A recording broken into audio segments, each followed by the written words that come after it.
welcome to another Wednesday of Ooh Ladies First Panel. Shout out to all the members who are joining us early for this live show and everybody else who's going to be watching this on replay on Thursday. We appreciate you. We do. Okay. Ooh Ladies First Panel. Email us at gmail.com. Follow us on Instagram and Twitter. But y'all already know to follow each of us on our socials and our YouTube channels. Let's get Bondi to 100,000. Yes. Man, we almost there. Every day I'm so checking. Close. So Every close. day. I'm like, okay. Jamie, that's me. And then myself, Necey Dixon. Y'all ready? We ready. Yes. Let's go. Oh, hey, y'all. Hi. Going? It seems like it's been like forever. Why every time we take a break, it seems like it's been a month? It always does. I don't know why. It's so weird. It does. See, and with us having a pre-record on Wednesday, I was telling Jamie before you came on, Bondi, I was low-key like, man, TV has been dry. Should we just shift another week out and go the last 3 weeks of May? Last 3 weeks of May. But I was like, it's just been so long. Like, if we make it another week, it's going to feel like 2 months. Right. Yes. Exactly. That would have been too much. Yeah. But yeah, so. TV has been dried off. It has. I mean, Atlanta comes on Sunday. It does. A lot is happening Sunday. So that one, Real Housewives of Atlanta, Martha's Vineyard drops Sunday, right? Yeah. And then I'm hearing that MTV Awards or something was supposed to come on Sunday, but then I also saw that it was to be determined. So I'm like, well, that's interesting. If it happens to be determined, right? I didn't hear that. But it was listed under dropping on Sunday, and I was like, But I'm like, I'm not saying no advertisements, but I'm like, I don't even think they did that last year with one of those shows, one of the MTV's awards they did. I don't think it was any advertisement, and it was just on, and it was like, oh, okay. I would hate that for Housewives because their ratings probably would look not. Oh, you're saying Housewives said to be determined? No. When I was looking on my list to see like what's coming up, I saw that Housewives is dropping on Sunday, Martha's Vineyard is dropping on Sunday, and what was also listed on the same day was the MTV, I believe it's Movie Awards or something. Okay, but it had. I feel like I did see an advertisement. Okay, so a while back though. I wonder if they probably gonna change. It's the MTV Movie and TV Awards. Man, that would not be good. There was something else that I felt like was about to drop. Do people have to write for that? Do they have what? Do people have to write for that? Write for what? Do people have to write for the award show? That is because of the Writers Guild strike. Yeah. I would think they do. I would think some writing, because they got to read the teleprompter and all of that. So I'm sure they got to. Ooh, that's what it is. That's probably why I say to be determined. Ain't no telling how long this strike finna last, and I wonder how it's gonna affect these working actors or actors that had their season renewed, but they're about to go into the writing phase for the new season. That's a lot. I forgot about that. P Valley already been written and it's shooting right now. Thank you. Oh, thank God. Yes, they're shooting. I'm so glad because I thought we had another 3 damn years. Nah, I saw a post of them all together recently, like on the P Valley Updates Instagram page. So I think they filming now. Oh, that's good. That is good. I'm excited. Damn, I'm glad they must knew the strike was coming. They say we gotta go ahead and get this, man. Let's go ahead and finish this up before the strike comes. But I'm happy for them. I think it's good. I'm glad people they deserve that money. Like, writing is so impactful to so many fields. Like, get them folks their money. I agree. They need to hold out until they get it. When Quinta said she was gonna be in the picket line, I said, I know that's right. I saw that. That was the first place I saw it because I didn't know anything about it until I saw Quinta make that post today. Hollywood's been kind of getting exposed a little bit, It's like a little bit by little bit. I mean, Monique just sat up here and sued Paramount Plus and CBS because they owe her money, and rightfully so. Yes, Monique got the workers in syndication and not paying them people. Monique who? Monique, the comedian. Oh, she's suing them. Ooh, you better sue everybody. Get your money. Get your money. Get your money. Period. What is from? Yes. Okay. I wanted to ask y'all that. Low-key, like, I wish that y'all would have been watching because I've been binging since Sunday. I know what it is. I haven't watched it yet, but I know what it is. It is so good, y'all. Paranu. Yes. Who? And Merch from Best Man. The Best Man. Harold Perrineau. Yeah. Did you watch Claws? He was on Lost too. No, I didn't see those. Okay. From The Best Man, which guy? Talking about the black guy? Yeah. Yeah. Okay. But what network is it on? Amazon Prime. Well, it's MGM, but you can watch on Amazon Prime. Oh, yeah, that's why I seen it. I'm gonna watch that tonight. It is so good, and because like Lost used to be my favorite show. Like me, my sister, my daddy, we watch that show religiously, and it's kind of giving Lost. It's all these strangers. They show up in a town at different times, and you can't get out. But I don't want to say too much, but I think you should watch it. Maybe the first season or the first few episodes of the first season. I'm gonna have to go and look at my shit because I feel like I watched some of it.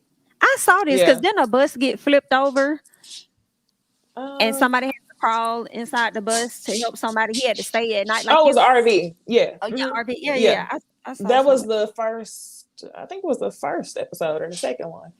I'm on episode 7 of season 1. Season 2 is on right now. Oh, it looked like I only got through 3 episodes. I thought I watched more than that. Well, yeah, it's real good. It's real good. Y'all should watch. Okay, so I have a question for y'all. Okay. If I could find the question. Let's get this started. What we're gonna do, I really liked how the last show, Jamie, you like pull some stuff from Twitter. So this is gonna be like a last week, this week in Twitter segment. So I wanted to ask y'all the question that they like to rotate every 6 months or every, fiscal year, whatever. How do y'all feel about living with a significant other before marriage? People were really opinionated about this on Twitter, and we talk about it all the time. And I feel like my views have changed, like, as I've gotten older and now that I'm married. But don't make an assumption based off of what I said. But I want y'all to tell me what y'all's opinion are on shacking up.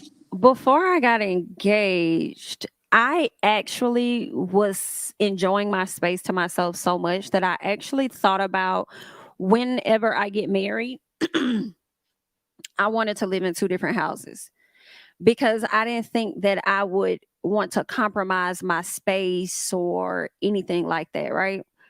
Well, since we've been engaged and we're living together, it's really not that big of a deal, I mean, it just depends for some people. Like, I mean, it's cool. Like I see no issue with it. I'm fine, especially because I don't cook. I think it's vital. I think you should absolutely live with people before you marry them so that you can really get to know them and know if y'all are compatible, because the things that happen in the household can break a relationship. If you can't be in the same space with somebody for an extended period of time, then y'all probably should not get married. And I think that living together is a great tester for that. I also, I'm not one of them people that, no sex before marriage or, I aspire to. I think you need to know how everything's working before you decide to give your life to somebody. It's too much that can happen when you do have all of that information in order for you to feel like it's smart to go into it without knowing any of that shit. Back in the day, that might have been cute. But nowadays, girl, you need to know if he's going to leave the toothpaste top off the toothpaste every time, because, people get killed for stuff like that these days. Facts. And that's why I love the fact that you could have your side, my side. Let's go ahead and get double everything. So I ain't got to worry about you fucking with my stuff over there or none of that. I would love to, I need to ask him how he feels about that. Because I wish we had a guy. I would want to hear their thoughts, because I feel like sometimes with us ladies, when they share the bathroom with us, we can have makeup like everywhere. You know what I'm saying? Yeah. Like, and they probably like, girl, you don't even need all that. Like, you only put on moisturizer, this right here and that. Why you got all this stuff out? So I just wonder. Child, I wish somebody would say something to me about what's on the counter. Like, I've never heard that, because it's like, are we really gonna have a conversation about what the fuck I need? I say it to myself, because I'll be looking at the counter, I'll be like, damn, you really do it? And I'll be feeling bad. I'll be like, let me just, he don't never say nothing, but I know he probably be like, can't function. He don't need nothing, and the stuff he do need be my shit. He use all my stuff. So that's you true. know, my makeup take up this one half, but everything else be on the other half, and he take all that stuff. Like See, you know. we got two different, like he got his own sink and stuff over there, and then I have my own over here. But I know mine could be like a little out of place. He'll never say nothing though, but I know he'd be like, girl, get it together. Yeah. I And wish we could have separate bathroom shower. We kind of do, but not really. we supposed to. And what make it so bad is I only use my bathroom like for showering and stuff, but the vanity area is nicer in the guest area. Like it's bigger. So I always end up using his bathroom for the shit that take up all the counter space. So that's why I be feeling bad. Right. Because I'm like, technically I'm in your space. Yeah. But you don't need all that space. Nah, he just needs some sunscreen and that's it. Right. But my opinion on living with a significant other. So like initially before, I mean, I really don't care what people do, to each his own. But from my own experience, I would prefer to be living with someone who's like a fiance. Yeah. Only because initially I have to say this, like I was, like, okay, 23. I'm like, okay, me and my boyfriend gonna live together. I ain't, pressed on a ring. I'm only 23, But then you start living with this person for a long time and you just naturally assimilate to things that husband and wives do. Yes. And then you kind of start looking at that watch like, okay, when you gonna do something? Yes, like, okay, hold on. And I feel like you could remove so much of that unnecessary pressure from yourself if you keep your own space as a single person, like as a girlfriend, you know what I mean? Yes. Just because you're not putting that extra pressure on yourself, you ain't got people asking you when something's gonna pop up every 2 seconds. You kind of just chilling and you can actually be in that zone that you want to be in. And then whenever you know that things are gonna go to the next level, y'all can live together, assimilate to what you think, a marriage is gonna be like, and see if that works for you. Yeah. Honestly, I used to view some of my boyfriends like roommates. Right. When we break up, you can stay here, give me money. And it's cool. But when we break up, bye, you gotta go. That's how I would feel about it. Yeah.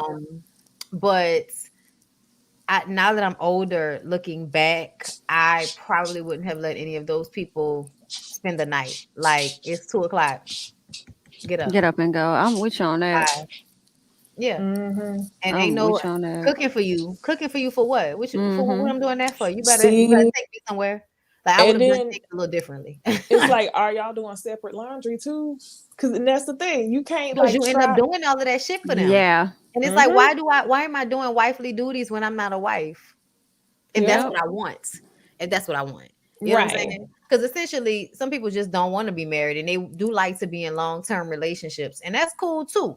But if your focus is to be somebody's wife eventually, I would impress upon everybody to keep their own shit until somebody puts a ring on it. Absolutely. Because I was real like, I'm not moving in if I ain't got, like, we ain't engaged on that. Like, no, that's dead. Because I've lived with one of my exes and we were together for like 7 years and there was absolutely no advancement. Like, I wasted my time. Like, with you, and you wasn't even that great of a mate. Really waste your time. You learn, girl. You learned. I definitely learned. I will give you that. You're right. Definitely learned. Best thing he never had. Best thing you never had. Yeah. Girl. For sure. Well, I hope that somebody listens. Speaking of like the whole Twitter thing, y'all know one thing they always gonna talk about is dating and bills and shit and what somebody do for a career, like those 3 things. So this week, y'all, Ebony K. Williams went viral because she said that she would not date a bus driver unless he owned the bus. Then we get into this whole conversation about women and their standards. So I'm gonna play the clip just so y'all can hear what she said. Would you date a bus driver? Would you date if he owns the bus? If he owns it. If he owns the bus. See, that's a problem. That's a problem. Okay. Because the standards and requisites, and I'm not talking about him laying on his sofa playing video games all day. I'm not talking about that. But the standards and the criteria that we use to measure men is off for who we are as women and who they are in this society. I would date a bus driver if he loved driving the bus, if he was a man of integrity, if he was good to his mama, if he treated me well, I would date a bus driver. But we think that it's another human being's responsibility to give us what we need instead of us building together. I can build with a bus driver. I'd have my little stash over on the side in my prenup, but I could build with a bus driver. So I think some of the criteria that we look for in the reality of today keeps us unhappy, keeps us angry, keeps us imbalance. And then when the men show up, we want to beat them up because they're not living up to our standards and criteria. And it's not working, beloved. It's just not working. So it's not that it's bad or wrong. It's obsolete. It's obsolete. We have to come up with a new way of being. I don't believe in carrying a man. A man has to do for himself.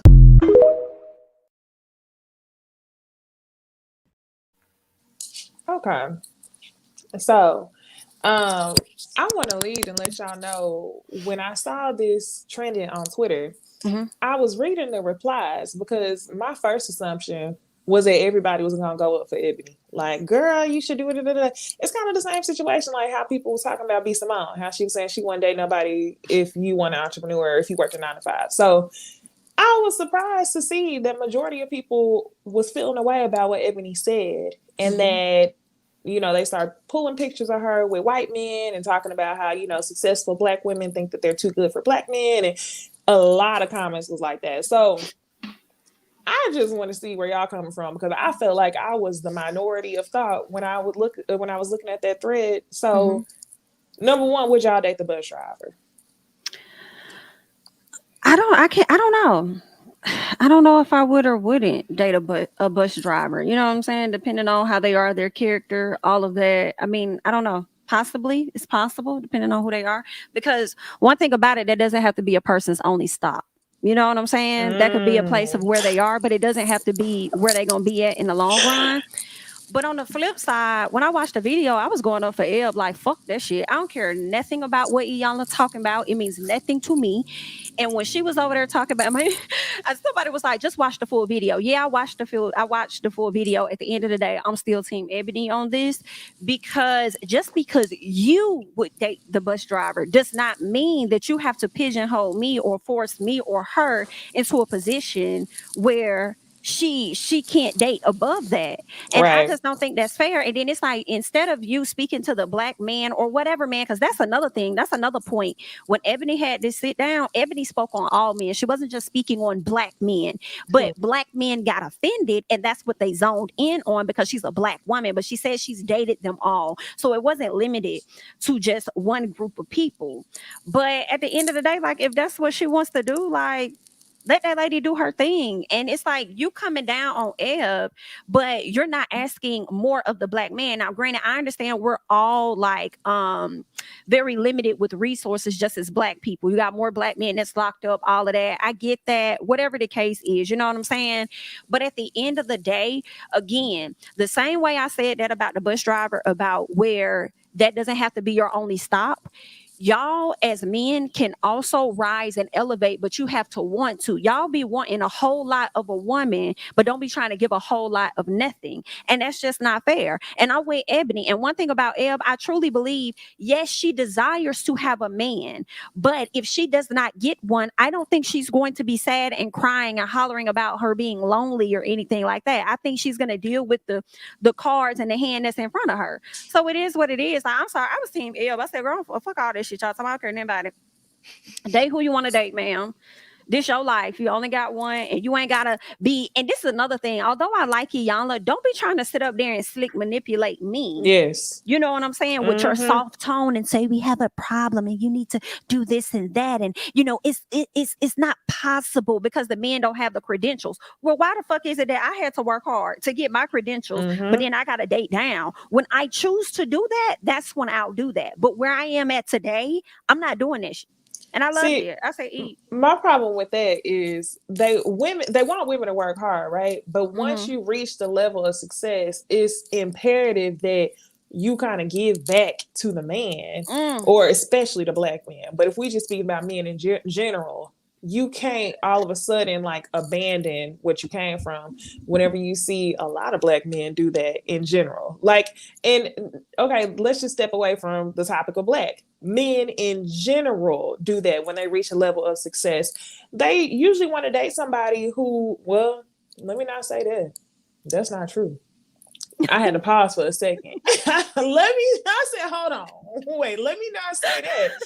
Because they'll date anybody. But the thing is, like, I feel like the world requires more from women. Mm-hmm. Whenever a man is successful, that's the only requirement. So it's like, why can a woman not have standards whenever she reaches that level of success? And I think it's so funny how you said that's not the only stop, because that was a pun. I was like, ooh, okay. That might not be his only stop. Like, he got multiple stops.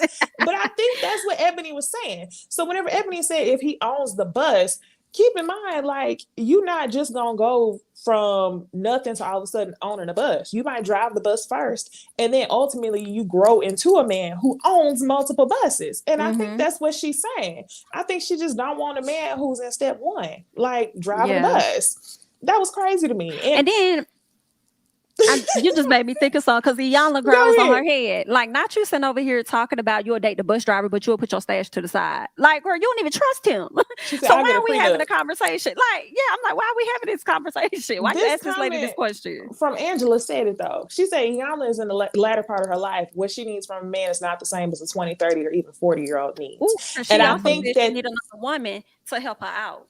Okay, thank you. She just said that last month. That's what I thought. Mm-hmm. So this was it for me. So I felt like that was the difference in what Ebony was saying. Owns the bus driver, you want not the bus driver, owns the bus, you want him to already be established. Iyanla don't give a fuck, okay? She just needs a companion. When you are grinding and you in the age where you need to like build a life and you want a certain standard of life, you're not looking for only companionship. So it was ridiculous to me that people were upset with her about that, and then her trying to impress that tone upon her, and you could tell Ebony was like, but at the end of the day, Ebony was like, I don't give a fuck. I don't give a fuck. Like, I'm gonna do what I want to do. No, that's real. That is too funny. I thought it was funny because Iyanla said at the very beginning of the clip, our expectations are not where they need to be for who we are and who the men in our community are. And I would like for her to expound upon that, because who the fuck are we if I can expect somebody to be more than a bus driver if I am a lawyer? If I am a lawyer, why can't I want a fucking lawyer or someone that is on that same tax bracket level as me? Because the thing that Iyanla doesn't talk about, and nobody ever talks about, is how when you do this Tyler Perry struggle love shit with these niggas, they resent you for making more money than them. Right. And then they require you lie about it to people. They require that you shrink yourself so that they don't feel emasculated, which is such bullshit, because how is your manhood always dependent upon somebody outside of yourself? I don't fucking know. But it always relies on the woman to make all of these emotional and mental sacrifices so that he doesn't feel belittled, when really you should just arise to the occasion. I often hear men say shit like, oh, she doing this for herself, so what she need a man for? She too busy being a man. She don't need a man because she takes care of herself financially. And I'm like, what is she supposed to be doing in the absence of a man? Being broke and destitute, waiting for somebody to come and save her? Like, what are you exactly expecting to be happening for grown-ass women to be doing? Waiting for some man to come and give them a lifestyle? But then when women do that, y'all call them gold diggers and say that that's wrong too. Right. So either accept the fact that there are a lot of Black women that strive for excellence, and there are a lot of Black men that strive for mediocrity and just getting by. And that can be okay for them. But I don't think anybody should be expected to want less than they want, because the community of Black men is in a mid-range, job for the most part. Like, get the fuck out of here. Now, don't get me wrong. Okay, my nigga don't drive a bus, but he drives some other shit. And at the end of the day, it's a great job. I don't know. I have no complaints. Like, like, I don't have any complaints. Okay. I personally feel like at the end of the day, like I got with somebody that I was equally yoked with because we are both college educated. We both work very hard. Like when she talks about integrity and being equally yoked in that manner, I get what she means. Because if I felt like I needed somebody to have more than me all the time, I may not have given, a chance to somebody who didn't make as much as me. So I understand because now he make more money than me. So, sometimes you're up, sometimes you're down. So other things are important, but I don't think it's cool to expect a woman that's a lawyer to date a bus driver simply because you want black men to feel okay with being mediocre. And that's what I feel like is happening. Like, what level are we on exactly? If I'm college educated and I did this shit, then why can't you? Oh, girl, and that reminds me, y'all, last night I was watching Disappearing Acts, and it's an old HBO movie with Sanaa Lathan and Wesley Snipes. It's the perfect example of how they used to be trying to convince us to be with niggas who don't have shit as long as they have good dick, and they try.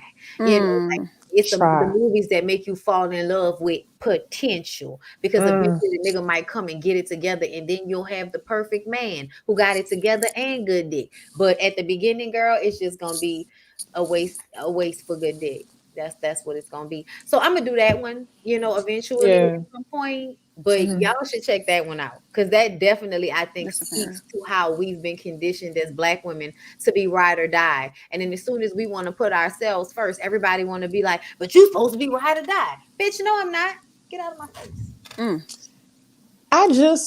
This next segment reminded me of how I was trying to draw the similarities. So whenever women become successful, we get people like Iyanla in this conversation trying to humble them and who they date.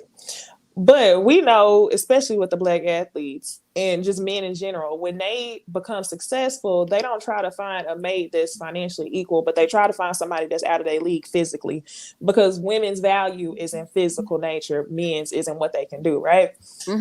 So we never require black men to humble themselves with the mate that they choose. Like, just choose somebody good for you or go back and choose another black woman. Majority of the time, they try to choose somebody exotic. So I just, all in all, think that this was an unhealthy conversation for Iyanla to have, and an unhealthy impression that she tried to put on her. And I hope she don't spread this to nobody else. Just because ultimately we're going to end up losing. Like, as women, black women specifically, we're going to end up, what are we going to get from that? Oh, you muted, Bondi. Sorry. We've already been doing that. That's why I'm looking at her like, so we haven't been riding and dying and taking care of niggas this whole time. That's not what we've been doing, because I feel like that's what we've been doing. Yeah, it's gonna be an L.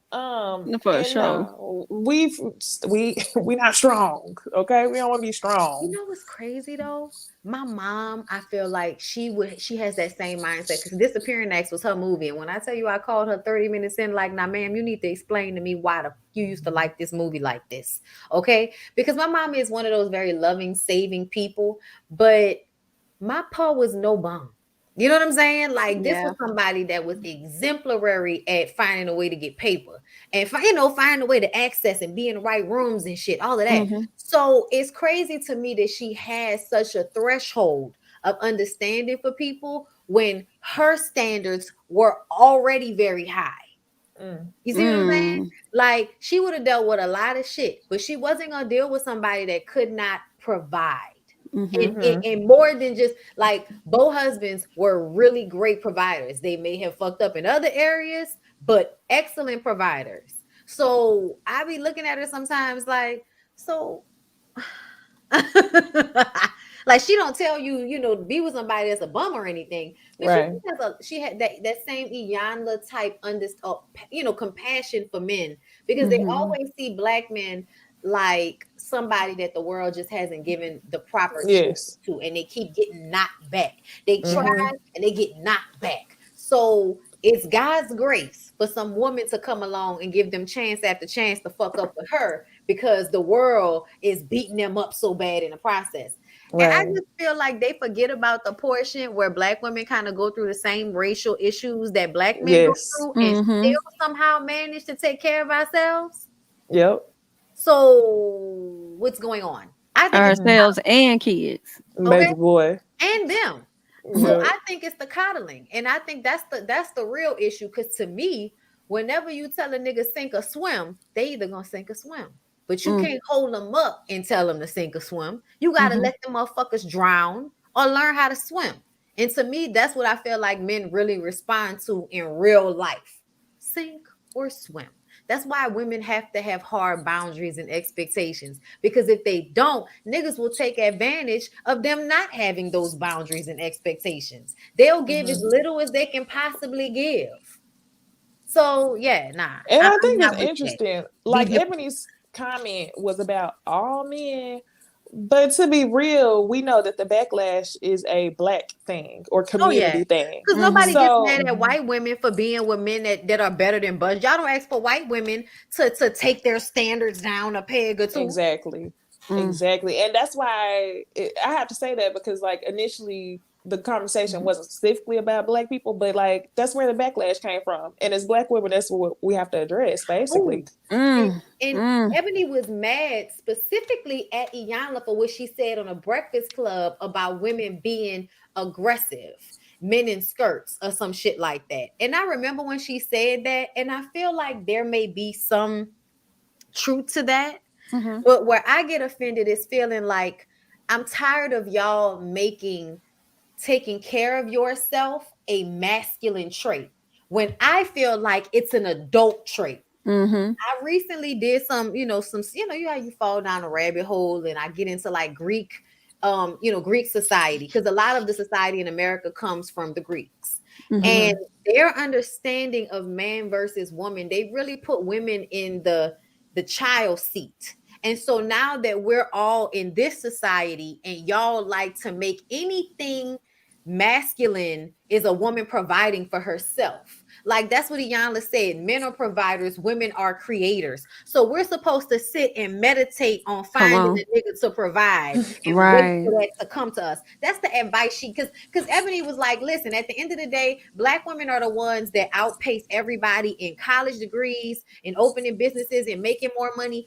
Not even Black women, women period, are outpacing men when it comes to making money in major cities. So what are we supposed to do when that's the dynamic that we're working with, where we're rising to the occasion and they're not? And Iyanla's advice is that women are creators and men are, protectors and providers. And those are the roles that we're supposed to be in. But I feel like she's trolling, honestly, because I've read many. You think she's trolling, or you think? Listen, I think that's how she feel. That's how women her age be feeling. Nah, I'm with Bondi. I legit was sitting here listening to Bondi, thinking to myself, like, I think that Iyanla thrives on unpopular opinion. Now, I think that when you tell her stuff, she likes to go against what you're saying, because to her, in my personal, is winning the war of your mind to think like her. You know what I'm saying? It's giving a tactic of manipulation a little bit. So to see if I'm good, if I can manipulate you in this setting, then I'm good. I did my job. Do y'all remember the episode of You're right. She does do that. That's what you just made me think of. I'm glad y'all said that. Did y'all watch the episode of Fix My Life with Kiana Moses? Yeah, the girl that was one of my biggest videos. Kamaya Moses, the one that was kidnapped. She and Kamaya went off on her. Yeah, I remember seeing the episode again years later. Like when I first watched, I was like, "Kamaya, why are you cussing her out?" But then she was doing the most. But when I watched it back years later, I could see where Kamaya was coming from, because Iyanla would not get up off the brakes. Like if she was raised as one person, you cannot like drill into her brain that she's somebody else. So it was just crazy. And what that episode to me was her manipulating her into that thought. And I think Iyanla got more frustrated that Kamaya wasn't seeing her point of view. And that's where all that came from. Like it was an episode. Watch that again. Yeah, right? It was an episode of pure manipulation, in my opinion, because now I feel like I kind of see where the girl came from, like her point of view. And she does do that. And just now, like once you said that, you're right. She does. I can see her doing that. I'm going to tell you why, for real, I feel like she's trolling. because I feel like I've read many of her books, y'all. This lady was very influential in me growing up as a teenager. And a lot of what she taught is being independent and taking care of yourself. And I do believe there's a part of this where older women don't require as much because they may have their things. So what they require is different. But I still feel like she's trolling because I can specifically remember her like not advocating for this type of shit. Like, take accountability, take responsibility. If somebody isn't on the level they're supposed to be, then maybe they're not supposed to be in your life type of thing. Like, this is the type of shit that I would hear her talk about before. She's also lost like a lot, like lost her money, and now she turns that into this bullshit she's talking about. But she does a lot of studying in African tradition and African spirituality, and none of the way African people like, and I'm just saying, I'm making a broad generalization, but in like pre-slavery, there were different identifications for women. The way we identify women and men now comes from European mindsets on things. The way they felt about women, the way they felt about men, the way they felt about the family dynamic and the hierarchy in society. Everybody, if you do enough Googling, you'll know that a lot of African civilizations were matriarchal societies. Women had rights. Women had power. Women had, women were fucking, warriors and shit in Africa. Like, you know what I'm saying? Come on now.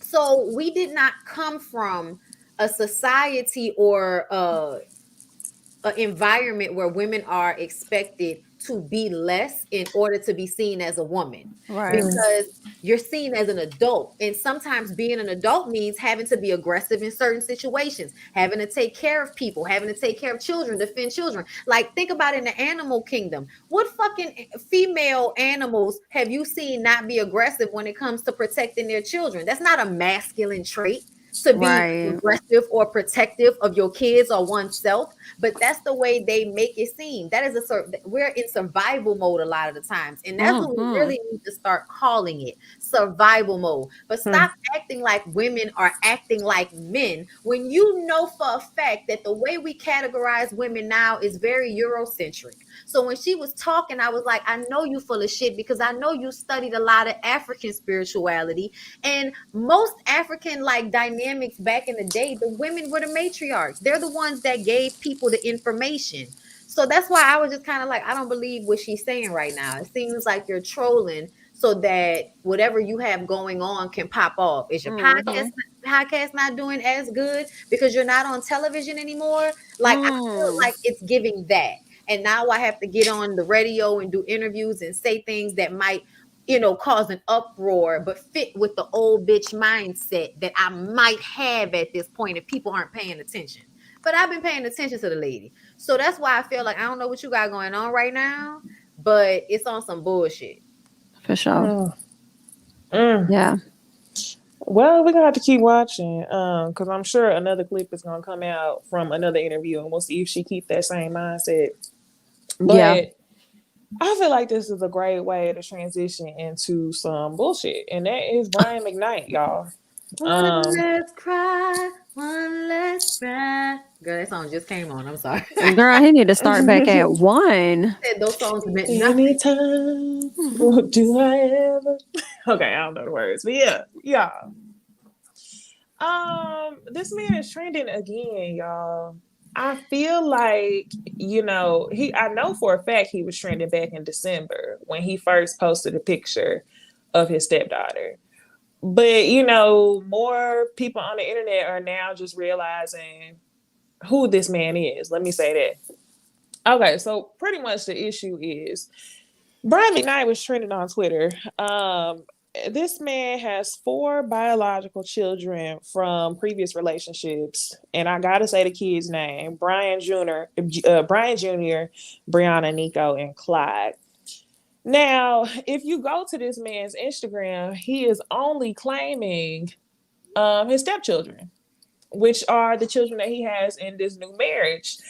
But the craziest part is that he named his newborn child that was born back in January Brian Jr., as though he doesn't already have another son named Brian McKnight Jr. What a fucking clown.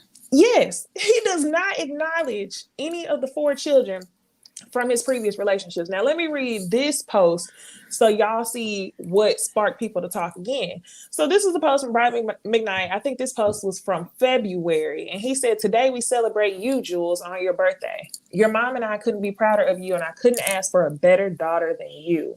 Happy birthday to the best daughter ever. Love you a zillion." Now, it was another post where he said, "Thanks for making me a girl dad," as though he doesn't already have a daughter named Brianna. So it's just very sickening to me that this man literally just started over, started back at 1.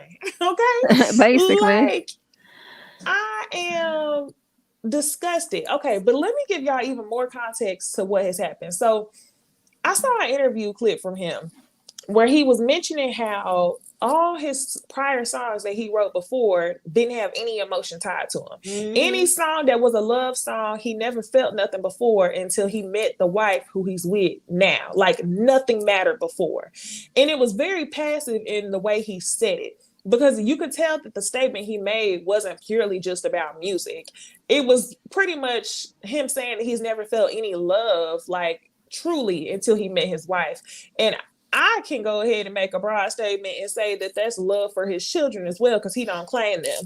So back in 2021, Brianna, his daughter, his real biological daughter, not his stepdaughter, had to take this man to court for defamation because he was spreading rumors that she had an incestuous relationship with her older cousin.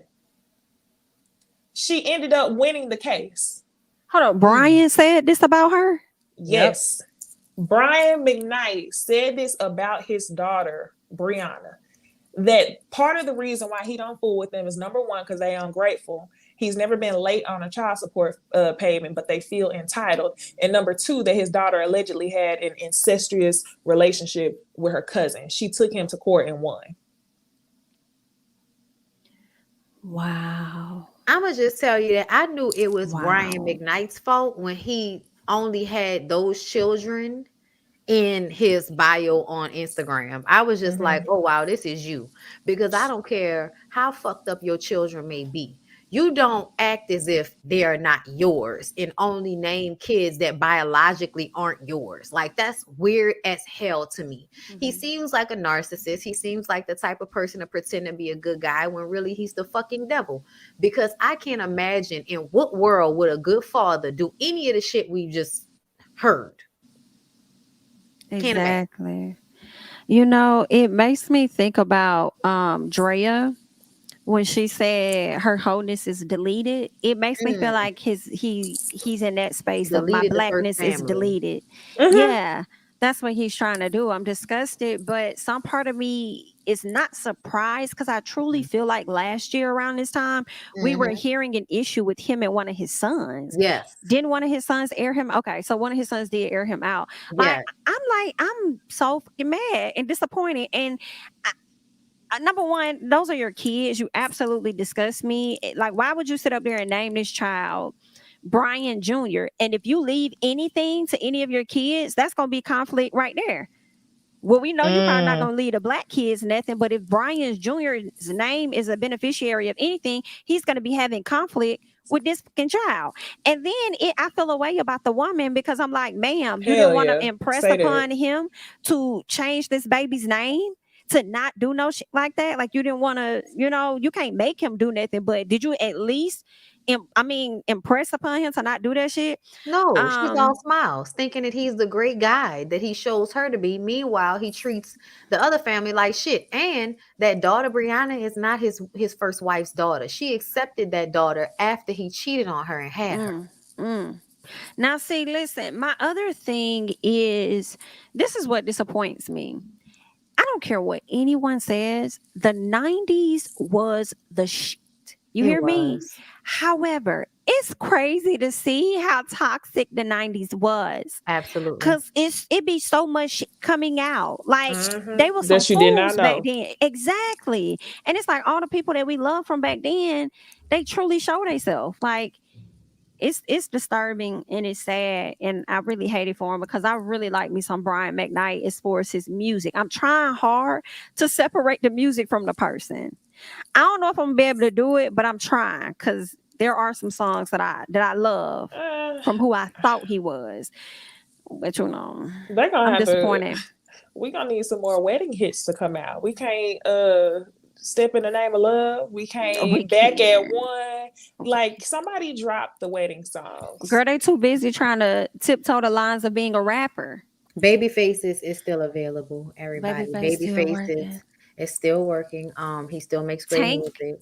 Tank may have something. Problematic, but still makes great music. He might have something. Usher has some stuff. Usher, definitely. Yeah. There are some dead people that have some great stuff you might want to look into. Hopefully they don't. Boys to Men is still going up. Boys to Men, 112. All those people. Okay. Now, Jagged Edge had a little issue there with one of the guys. We have to be honest here. But they're still pushing it. So I think you're right. Yeah, it's a damn shame. I'm actually really disgusted with this man. Like, I don't even want to hear nothing from him no more. Do y'all know what's so annoying? That's the gag. Huh? What's the gag? He don't give a damn. He don't. And she don't either. What woman marries a man like that? What you mean? There's a whole bunch of them. One that's getting coin. No, I'm gonna tell you what it is. They feel like I don't care how he treat the other women, as long as he treat me nice, and it's a whole bunch of them like that. But fuck, I forgot what I was about to say. Shit, something about music. That nigga pop up on every fucking old TV show that you love. He's on Martin. He's on My Wife and Kids, Sister. Girl, I've been watching the Steve Harvey show back. He came up on the Steve Harvey show like 2 episodes ago. I was just watching. I'm like, get him out of here. Get him out of here. Disappointed. Yeah. Yes, Mint Condition. I love Mint Condition. I ain't gonna lie, I love that song. I'm glad Alicia Keys redid it. You'll never hear me say that's my too. I need to be without you. I wanna give my all. I always think of Martin. I'll never not. Girl, Gina crying real hard out there in the cold. Baby, just hold me. I hate him because I was a huge fan of his music. Like that Back at One album played like over and over and over again, like played from beginning to end type shit. But I always used to feel a way about the fact that he never got a Grammy, and now I realize you didn't get a Grammy because nobody likes you. Now see, I'm gonna be honest and say I might still listen to Back at One. You're like a I'm gonna tell y'all why. Because a lot of the people from the 90s ain't even getting no residuals from their music because the record labels played the hell out of them. That's true. And that might be why he ain't never felt nothing in any song he wrote before, because he wasn't getting that coin. Exactly. Yeah, that's what I'm thinking.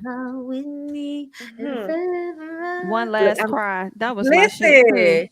Start back at one. Listen. Which one was it? It's been 8 days, 7 weeks, 4 some since you went away. I miss you so much. 6, 8, 12. I don't know what to say. I should be over you, but I still know better. But it's just not the same. Girl. God damn it. Let me stop. Don't know what to say. I should be over you. I should know better, but it's just like the case. Goodbye to that man. It's been 6 months, 8 days, 12 hours since you went away. Damn. And that's what your kids are saying right now, sir. That's what they're saying. The kids are saying it's been 18 years since you went away. Fuck ass nigga paying child support and being a good daddy. Yeah, the kids say they don't know why he's doing it. That's sad. I'm mad he thought paying child support on time and he was a good father. I was like, go straight to hell, sir. Go straight to hell, sir. Yeah, I'm quite disgusted, but he gonna do something else for the year over. You think? Oh, for sure. He know people talking about him, and he still continues to every post he makes about his kids. I mean, about the step kids. our shade to his original kids. And That I'm was like, so disrespectful. let it go. But all right, y'all, we're gonna get into some fashion from this year's Met Gala.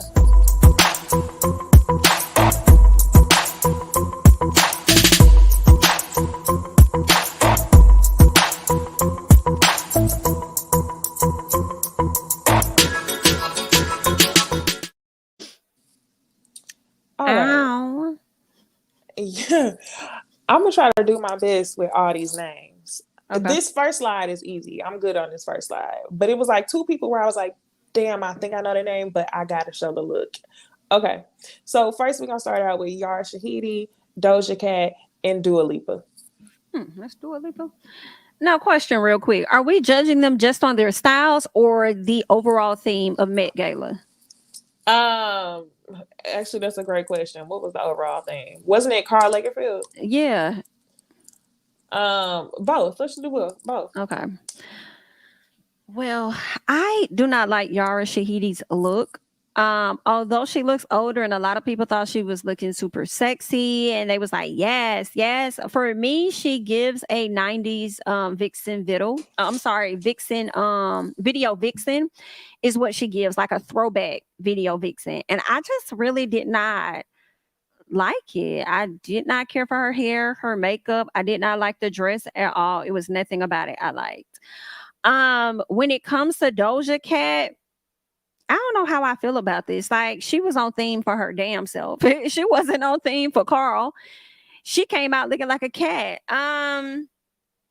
It's on brand for her, but I'm not a fan.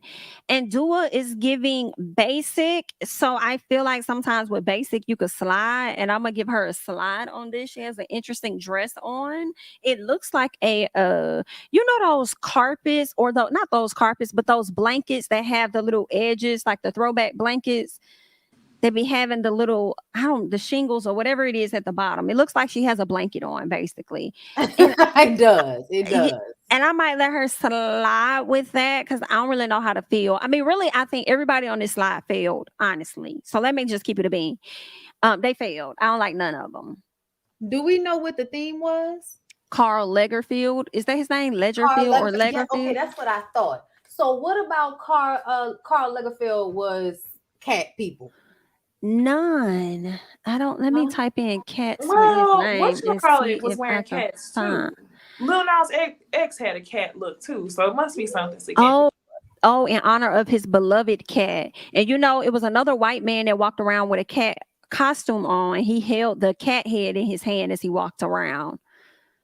So yeah, it was his cat in honor of his cat. Okay. So I'm gonna just go ahead and say that Yara Shahidi looked like a video girl, and that's crazy, but she looked good. I think that if Doja didn't have cat face and cat ears, then I would like her outfit. The other girl, I don't like it. I'm sorry. And everybody that was wearing that specific style, I didn't like it, except for I think Cardi.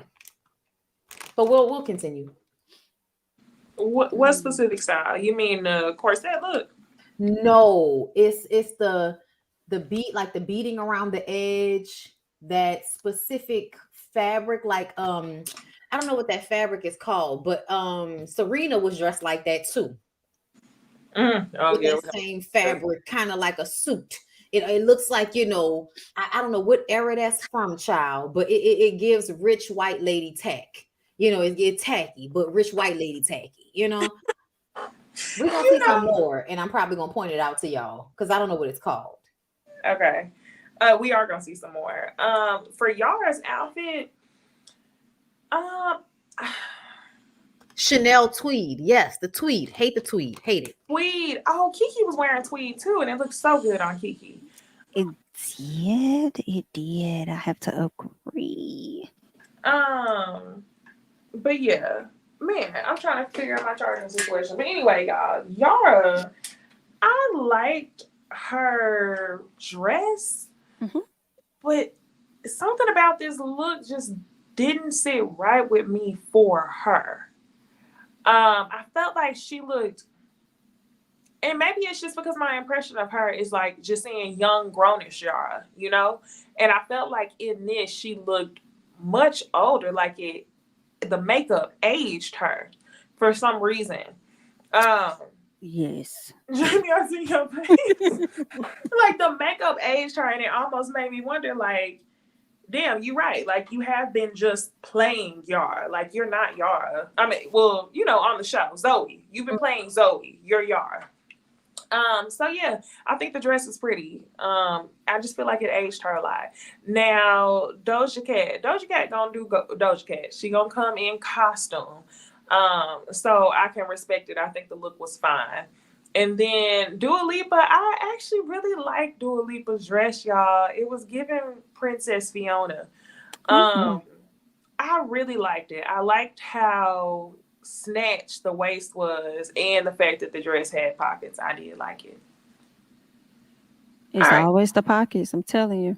It is the pockets. I mean, it's just giving royalty. And then the necklace, the neckline, I love it. Okay, next, y'all, we got Rihanna and A$AP Rocky. Let's just remove A$AP because I want him to jump back over the rail and leave. That's what I want him to do. Rihanna looks good. I feel like it's not too many photos we see of Rihanna where she just looked down bad. Like, I think she looks really good. She looks like royalty to me. It's giving queen in my personal. I liked it, but I do wonder if that jacket was too heavy. Like, she already carrying this baby. Like, it do seem like she got a lot of fabric on her. I probably won't want that much on me, weighing me down.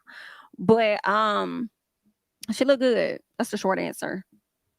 I loved it. She could have did some of her hair more, but yeah, I didn't like the hair. But I think the hair was done that way for the outfit because it had that hood. So her hair needed to, I guess, be a little swept up in order for it to stay in place under the hood, you know, for the unveiling. But I loved it. When she walked in, I was like, amazing. It's exactly what we were looking for at the Met Gala. I think the Met Gala had a lot of toned down looks this year. And we're so used to seeing, you know, theatrical costumage. You know what I'm saying? And a lot of people are just giving us, you just going to an award show and you look good. And we wanted to see the extra. So I was glad they bought the extra. And as far as, you know, her baby daddy over there, I think he's doing what is different for Black men and what is different for him. It's I'm gonna wear a skirt and still have Rihanna pregnant. So y'all can call me whatever y'all want to, but my dick's working. So that's what it's giving. Has he done this before? I think because it seems like it's definitely on brand. Okay. Yeah, he's done this like a couple of times with the kilt for sure. Okay. Yeah, remember he was just wearing that blanket to another award show. It wasn't a blanket, but it was like a quilted look where he was draped in a blanket and he showed up with Rihanna. I can't remember what fashion show that was. But okay, let's move on next to more men. We have Brian Tyree Henry. We have the guy from The Last of Us. Let me get his name. Pedro Pascal. And then we have Rita Ora and her husband. I think his name is Taiki Waititi. I'm pronouncing it wrong. But I really just want y'all to look at the men's because I feel like Rita Ora husband ate her the fuck up. Listen, I'm looking at him thinking the same. Well, I wasn't thinking the same thing, but I was like, dang, he look good. I'm liking this whole little awkwardness he got going on. It's the confidence in the pose for me. Yes. Girl, he ate her up. Because somebody else had that dress on. So he definitely ate. That was Kylie, wasn't it? Kylie didn't have that one on. Oh, no, I'm sorry. Kylie had that red dress on. I thought y'all was talking about old boy in the middle. No, it was Zendaya. Zendaya and Rita Ora had the same dress on. The exact same dress. Their hair was styled the exact same way, almost the exact same color. Like you wouldn't have even been able to really tell them apart. It was really embarrassing. Whoever that man is, he did look good. Him look good. I like his look. It's real sexy. I like the hair. I like the beard. I like the pearls around the collar. Like it's given androgyny, but in a sexy way. I love it. Dude in the middle, what's going on there? Do we know? No. I think it was the last minute. Pedro Pascal. Pedro's a no. And I know y'all feel like Brian Michael Henry has done this a bunch of times, but I still love it. I love this. He looks like a black king. Like he looks like if the mid-century had black kings in Europe, he'd look like that. For the man in the middle, it's giving I showed up at the last minute. I just wanted to run and hit the carpet real quick and go in and get something to eat. Yep, that's what it's giving. For the guy on the end that Bondi was just talking about, yeah, I felt like we've seen this before, sir. We've seen this at a few award shows. This is just your thing. So it was really on brand for you.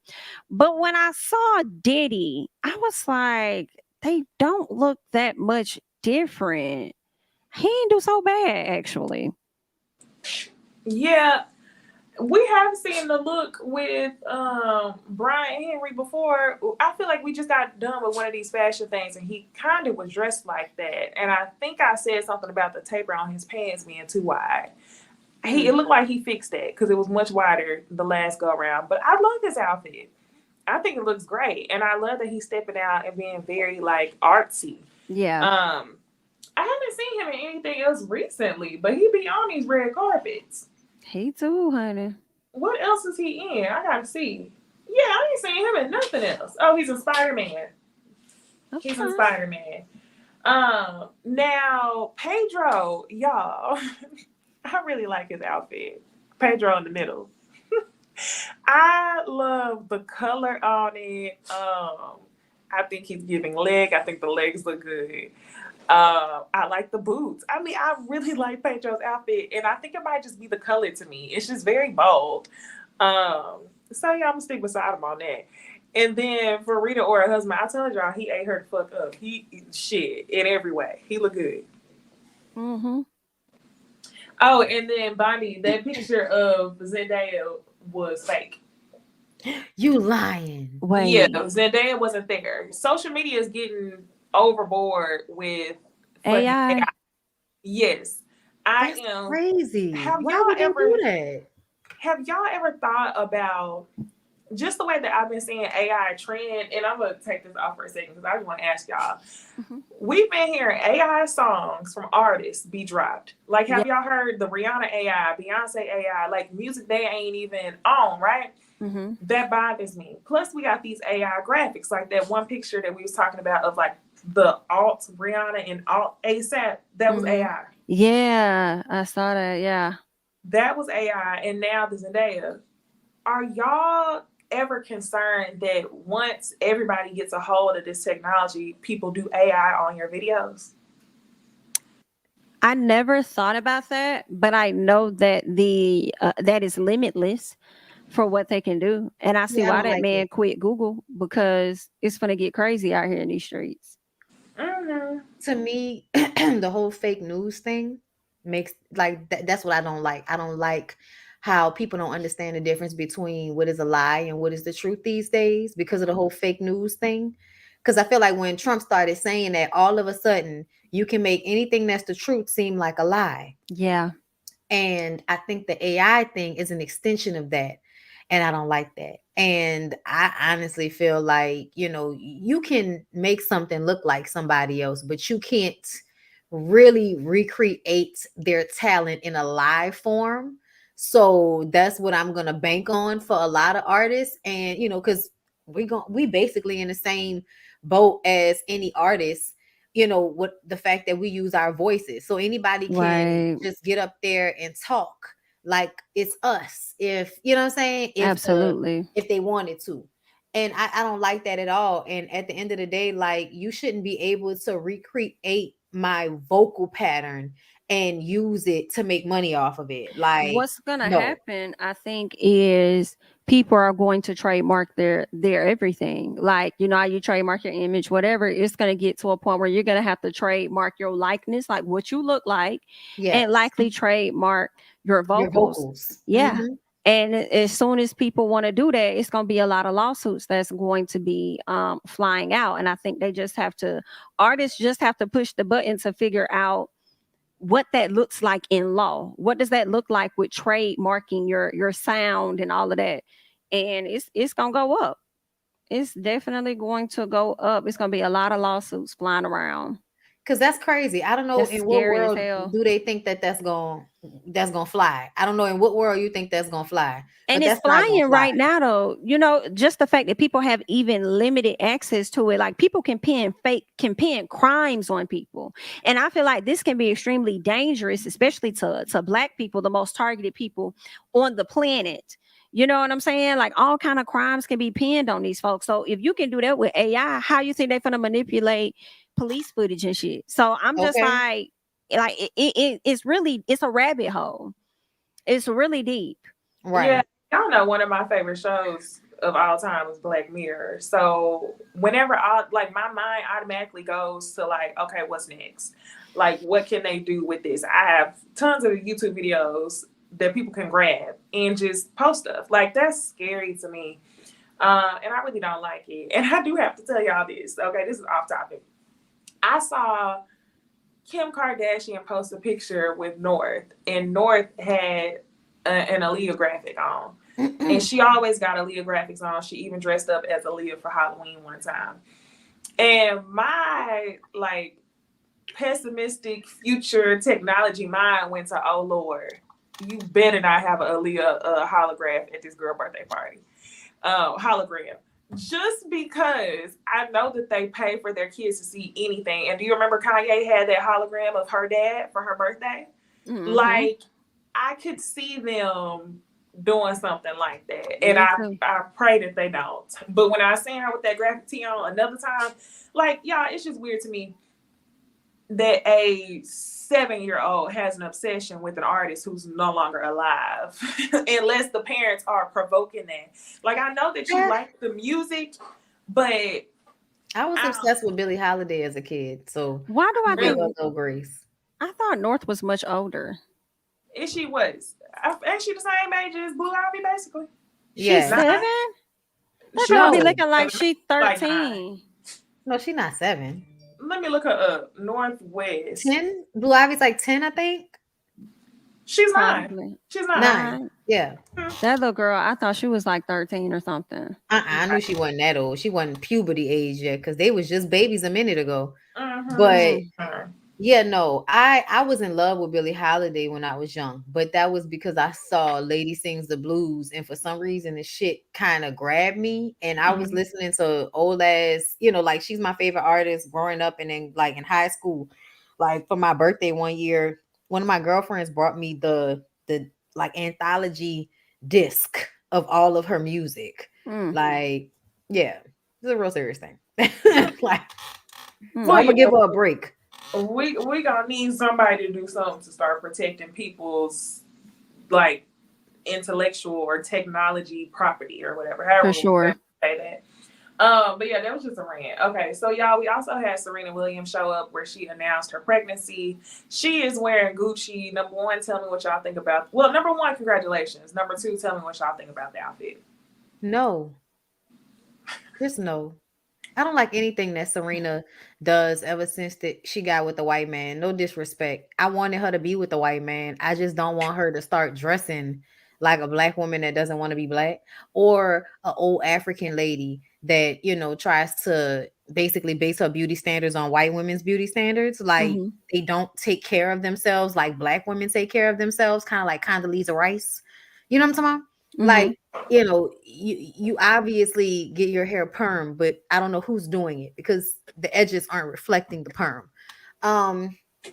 Yeah, I that's what she gives to me a lot of times, Serena. I don't know what's going on. She look happy, and I'm happy she's happy. Like, that's great. But ever since she got with him, her style has decreased significantly to me. Wigs, dresses. Like, do y'all remember how fire she used to be? Like, during her like Drake single years. Yeah. It was always something bronzed and, some big, beautiful hair, some fitted dress that made her body look amazing. Now I just be looking at her sometimes like, girl, who, why, where, and what for, I question whether this is actually who she is versus who we thought she was. I wonder. I don't know if he had like an impact on who she is now, possibly, but I just kind of question it. You like, mean bodycon Serena? yeah, like everything that Bondi's naming, I'm wondering if she just did that because she thought that's something that we wanted to see. Whereas the whole time, this has been her. This is what she really likes. And she went and found somebody that accepts her wholeheartedly exactly as she is. And Slick probably hypes her up and be like, babe, wear it. Like, you look good. And if that's what you want to do that shit. That's unfortunate because he's hyping her up wrong. But I'm just saying. He gonna hype her up. He gonna hype her up. You know how people be joking and they be saying if you want to find a white man, make sure you get you a wig and mess it up real bad. Good. Have y'all heard that before? No, but that makes no much sense. No, yeah, because it's always this is not about Serena, so let me go ahead and take this off screen. But for real, they be saying like all the black girls that I knew who actually used to pull white dudes, they leave out never blended. That's what leave out was never blended for whatever reason. It's something about it's something about it. I have no idea. Oh my god! Yeah, I hated her outfit. I also feel like could have done better with that. Be too light too. Yes, it does. It does. The hair look like it's not done by nobody black. Like I don't know what's going on, but I just miss the way she used to look before because she used to just be serving up looks. Like early, 2010s. Let me see. 2015. Let me see. Yeah. I don't know, girl. I don't know what happened. Because I want y'all to look her up in 2015. Because this don't even make no sense. Girl, what happened? Girl, what happened? It's not age. Don't blame the baby. Hold up, y'all. I'm about to put some pictures in our chat so y'all can see what I'm talking about because this don't make no sense. Oh damn, I can't because it's in web thing. God damn it. I'm gonna send y'all a link though, and you can pull up the link and see it. Yeah, she must got a different team. She must not be working with the same people no more. I sent y'all a link. Cool. Let me show you.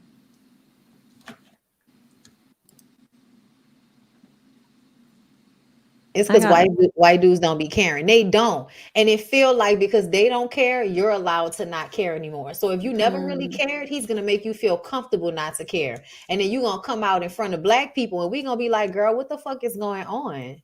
Yeah. She looked good at the Oscars last year. Literally. That's literally a picture that like similar style that I was looking at with her with the black hair. And the edges and the shit is slicks. We ain't seen her hair this slicks and she got with that white boy. What's going on? She had a nicer look last year at the Oscars, I believe it was. Let's go look. Hold up. Pull up Serena Oscars 2025. I mean 2020. Girl, too far ahead. God damn. 2022. You know what? She looks okay, but her makeup is still too light.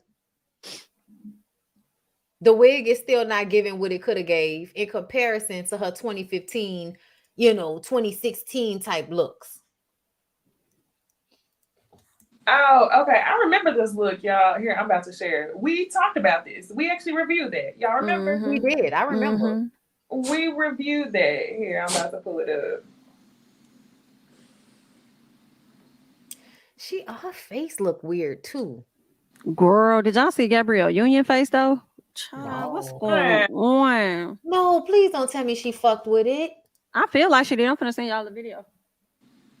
Gabrielle, no, your face has been the same since the 90s. Even with the photo that I saw her take, I was like, something off about her. Then I saw the video. I said, oh, it's giving Botox, but you missed your chin or something.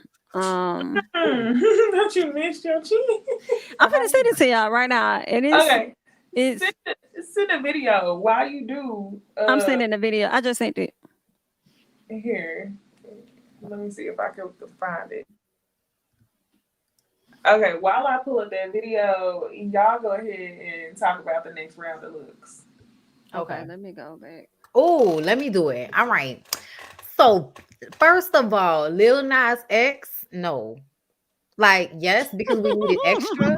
You know what I'm saying? Like, we needed extra. We needed something weird. It's the Met Gala. It's supposed to be weird and avant-garde. And he gave us weird and avant-garde.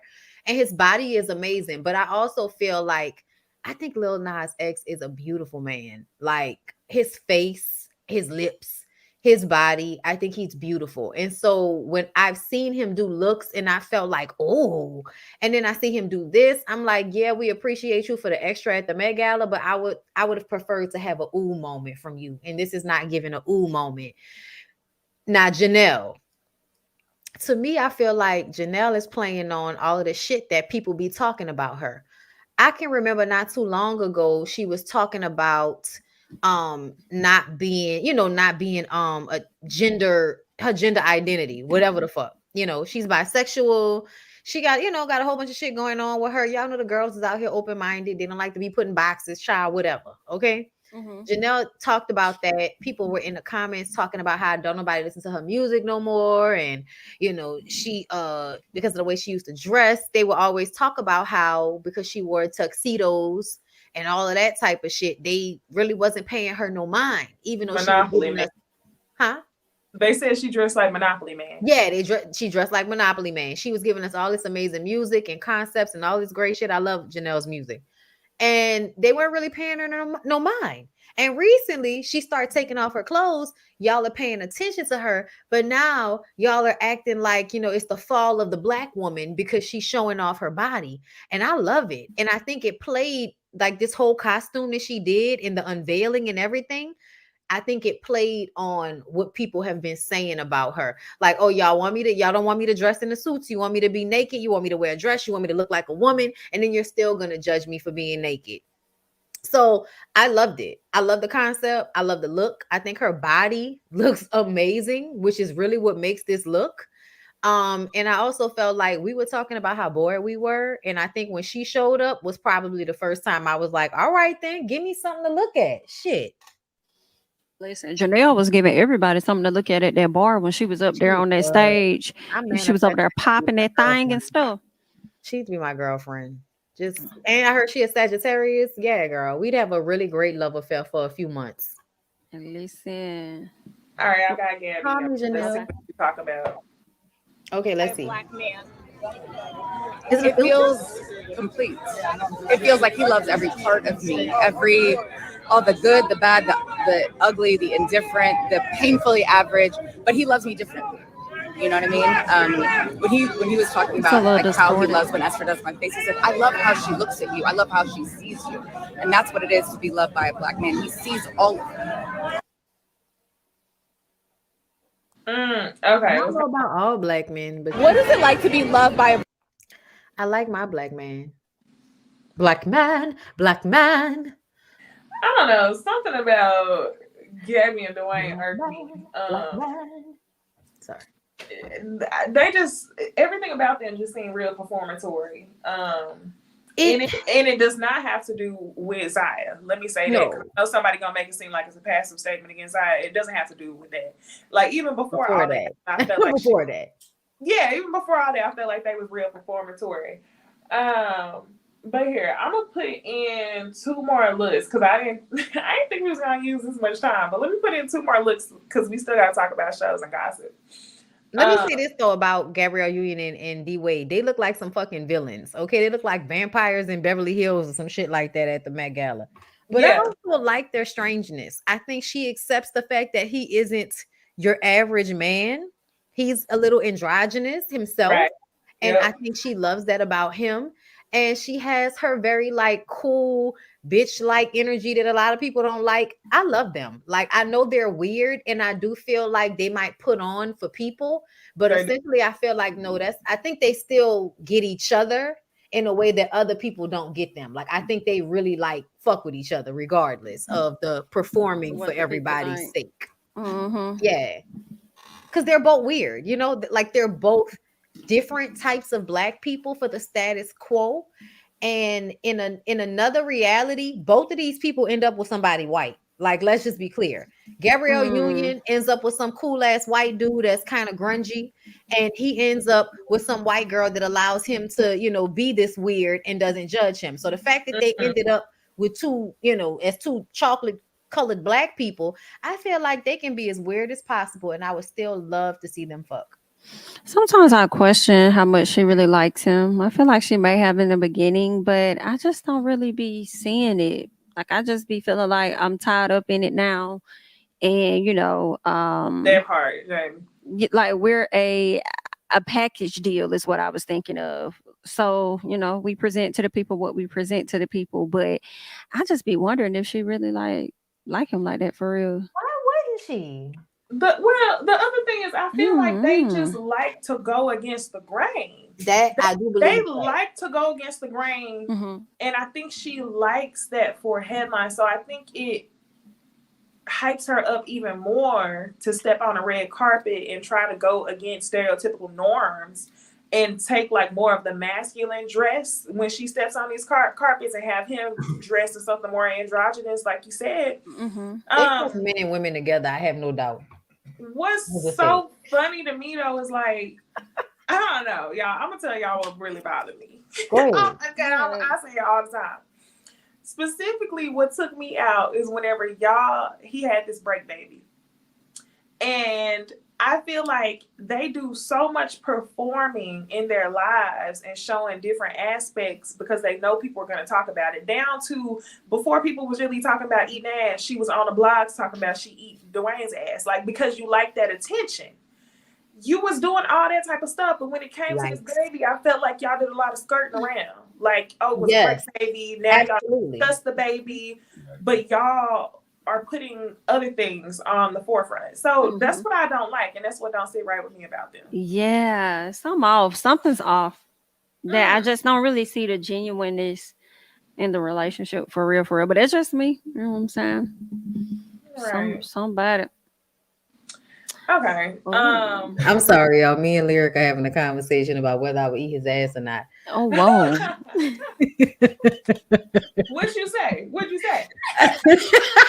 He laughing so hard. Hilarious. Okay. No, because I love Lyric. I'm married to Lyric. I would do whatever Lyric wanted me to do within reason.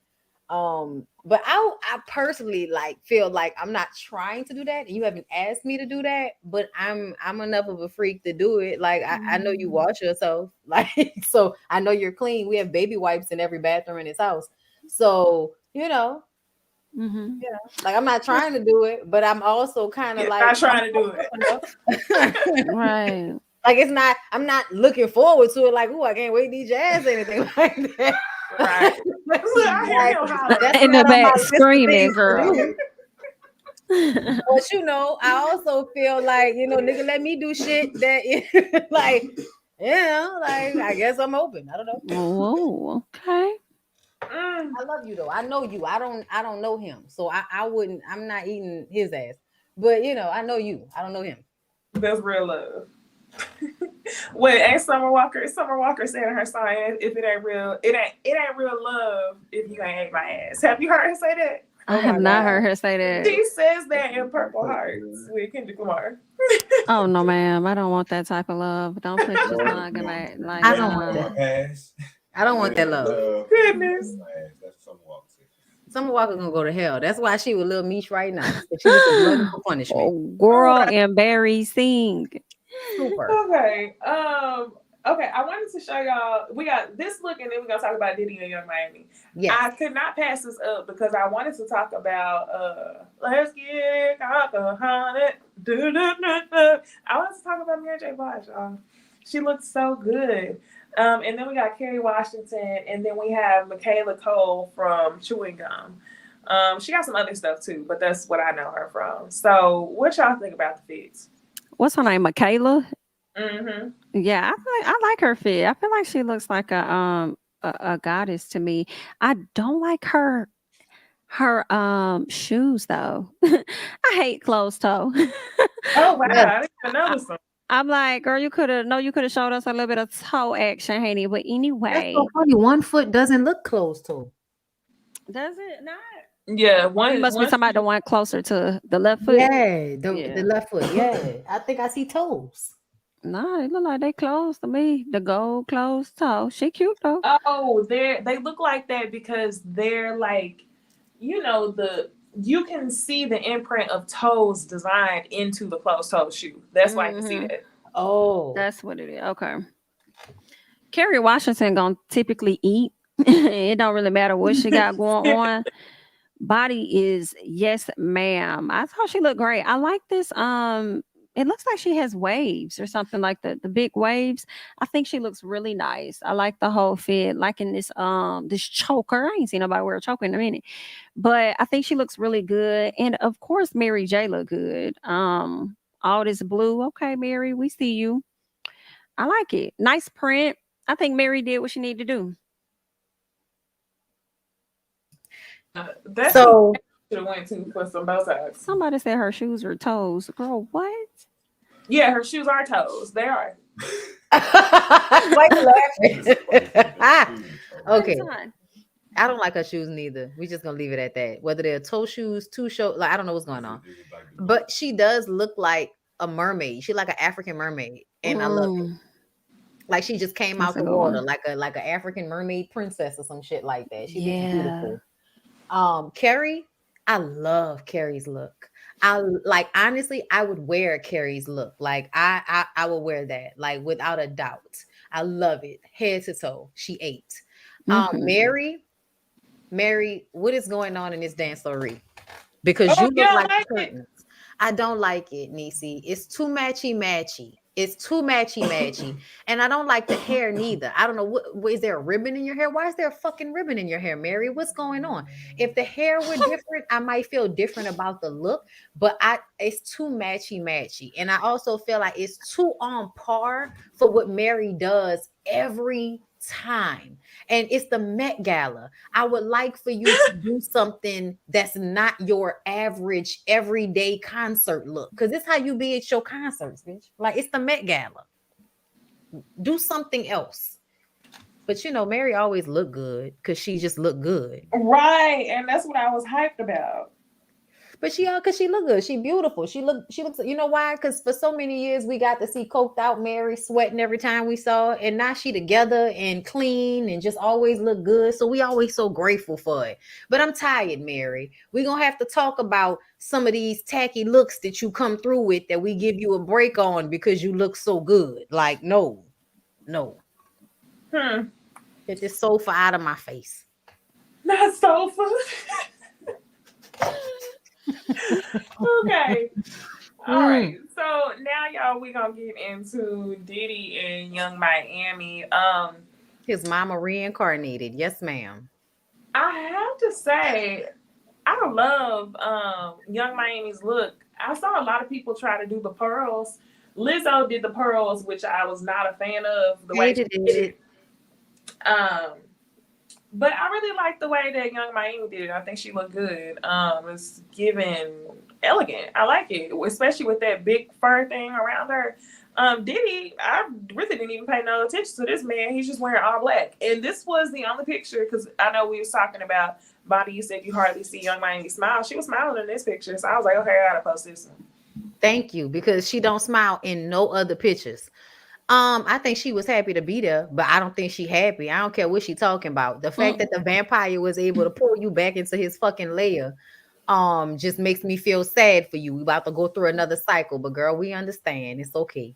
I think she looks amazing. I do hate her, fake hip, booty area.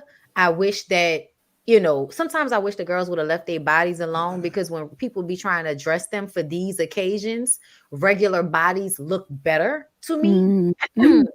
Like, because sometimes y'all look like caricatures instead of like, beautiful women that y'all are. Y'all just kind of look like, I don't know, like a movie where we making fun of how crazy people are in the future. Like that's what this shit be reminding me of. Like people have lost their damn minds looking like Jessica Rabbit in real life. Yeah. Like, and to be real, if you ever seen Jessica Rabbit in real life, you probably run away from her ass because she probably looks scary as hell. Hell yeah, that one eye looking at you, blinking and shit. Like, girl, But Carisha looks amazing. The thing that I loved about this outfit, this feather encasing, it looks like back in the day when you would go and get your pictures done under soft lighting, and they would have like a feathered kind of like bed for you to put your arms on, and it would just have a shot of your face and it would highlight your face. It looks like this outfit was meant to highlight her face. And that is what I think is so beautiful about it. There were so many pictures where she was perfectly lit. So it seemed like she was walking around like Morticia Addams. Y'all notice how on Addams Family, Morticia Addams' face is always lit in a certain area. Everything else is dark. But right up under her eyes and in her face area is lit like she got light on her. And that's like the vibe. I think she killed it. She killed it. Diddy was nice. I think Carisha looks beautiful as she always do. I think what made me like the outfit more than anything, just for me, was the fact that they show her true complexion, and I appreciate that. Hilarious. I love it. I like the fur, what she has going on around her shoulders, the dropping of the pearls, and I'm really liking this whole train action she got at the bottom. Like, I think Carisha did a good job with this. And I think Diddy definitely complimented her as well. So I think they did a good job together on that carpet. Everybody's calling it out, y'all. Glamour shots. Thank you so much for reminding me, because that's what it was. I think my era was the last era that really did the glamour shots. You would go and take the pictures and they would be all fuzzy and shit. Child, the original filter. Yeah. Sorry, get out them pictures. I got a question for y'all. As far as this pairing, do y'all think they go together real bad? Do I think what? I feel like they do. Even when she say they don't, he's saying they do. So I think real bad they do. Did he say they do? Just off of the fact that he went back and grabbed her and she's showing up on the carpet with him. Because and was sitting on the subway with him too. Because otherwise she wasn't invited. Like, you notice JT wasn't there, right? And who that? Oh, JT. She seemed like she too cool to go there with that shit. Her and JT don't try to be nowhere. Uzi. Yeah, they ain't gonna go nowhere. But see, I don't think that. I think Uzi has been there before, hasn't he? I think Uzi's been before. But either way, I still feel like Carisha is giving more of a, a celebrity, what they call them, y'all? Paris Hilton and them, Oh, socialite. Yes. She's giving more of a socialite vibe. But I feel like she wanted to go to the Met Gala, and that's why she went with him. But I really don't. I think she like him. Don't get me wrong. But I think the relationship is toxic like we thought it was, based on some of the things we've seen her say in interviews when she was being honest about her feelings and shit. This was a great opportunity. I'm not passing up going to the Met Gala. This nigga got a ticket. She was the extra. So I'm more than sure he got invited and brought her versus she getting invited and he got invited. Like, I don't think that. I think, he worked that out for her. And that was a way to get her back because she knew that was good for her career and for what she's trying to do. But I think she wasn't really trying to fuck with him. And he gave her this opportunity. So here she is. Listen, I ain't mad at him for, I ain't either. her own through. Because one thing he gonna do, he be showing up for her child. All right, let's go ahead and ask Diddy what he got to say. I have the $1 million question right now. You ready for it? The $1 million question is, so do y'all officially go together real bad? I'm asking. I want to know. She gonna answer that. I have the $1 million question right now. You ready for it? The $1 million question is, so do y'all officially go together real bad? I'm asking. I want to know. She gonna answer that. You not answering. He was sweating his ass off. What you asking me exactly. We definitely go together real bad. Then that's what it is. Then that's what it is. She's my date for the night. It's just a good date night. It's like a date night. Date night. We don't put titles on it. Everybody wants us to put a title on. We don't put titles on it. This is like my best friend in the world. One of the most beautiful people God has blessed me to meet. And I'm blessed that she's my date tonight. Absolutely. Can I get like a little napkin for my forehead? Damn, I'm sweating. And maybe y'all onto something. No titles. That new Botox. Yeah, for sure. No titles might be it. That might be it. He got fresh Botox. Child, listen. Can I tell y'all what I saw? What you see? So, like I said, I see somebody that I think when she did that interview, I think they might have been obligated already to do it, first of all. I also feel like he manipulated her into going along with the We Still Together version of this. But when she did that interview and talked about how they was not together, she meant that shit. I think that he's able to pull on her strings, but the way he was sweating and not answering that question, to me, it gives, we're really not together like that. but I like to pull on her to show that I can still control her. She's young. I can offer her more than she can get for herself right now, even though she can get a lot for herself. Or from a lot of these niggas, he can offer her more. Period. But to me, it ain't even about other niggas, because to me, Carisha is doing better than most of the niggas she know anyway. So she could have done a lot of these things for herself, but this echelon, Met Gala and all of that, that is Diddy's world. And I feel like that was his way of pulling her back in, because I think she was kind of feeling done with him. I think he embarrassed her. And it's one thing to act like we all good, but you having babies publicly on me, and I can pretend like I know, but that shit's still embarrassing. I don't give a fuck what nobody talking about. You the person being seen, and this nigga just debuted a new fucking baby. Like, that's embarrassing. And I think no matter how you try to slice it, she felt a way about all of the shit that was going on and probably took some space. And this was the opportunity for him to, you know, snatch her back up so they can do it all over again. Yeah. It's not gonna last. How he answered the question and without a period at the end and said, "Can you hand me a towel over there? I'm sweating." Like, he was just trying to get it off his chest. Like, let me hurry up and answer this real quick. He had new Botox in his face, y'all. I don't know if y'all noticed that, but his face was extremely full. And I know what Diddy looks like, y'all. It's crazy though, because you don't sweat with Botox. You don't? You're not supposed. No, people. It's a new trend of black girls.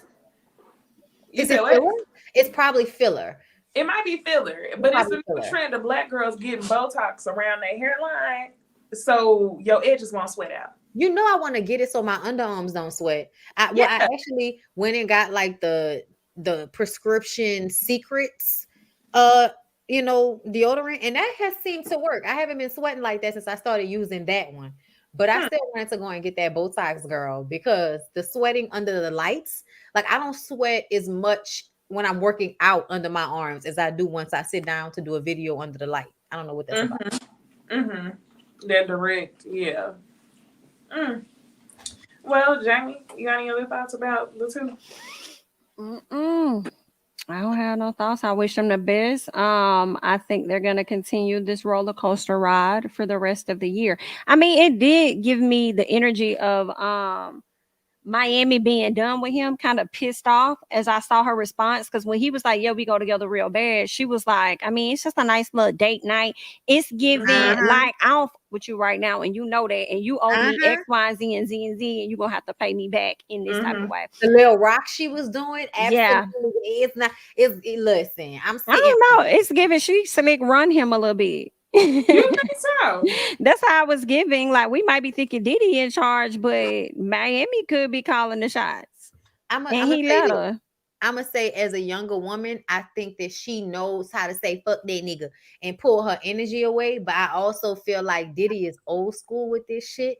And as much as we could think she got control in a respect, to me, he the type of person that lets you think that until he don't want to let you think that no more.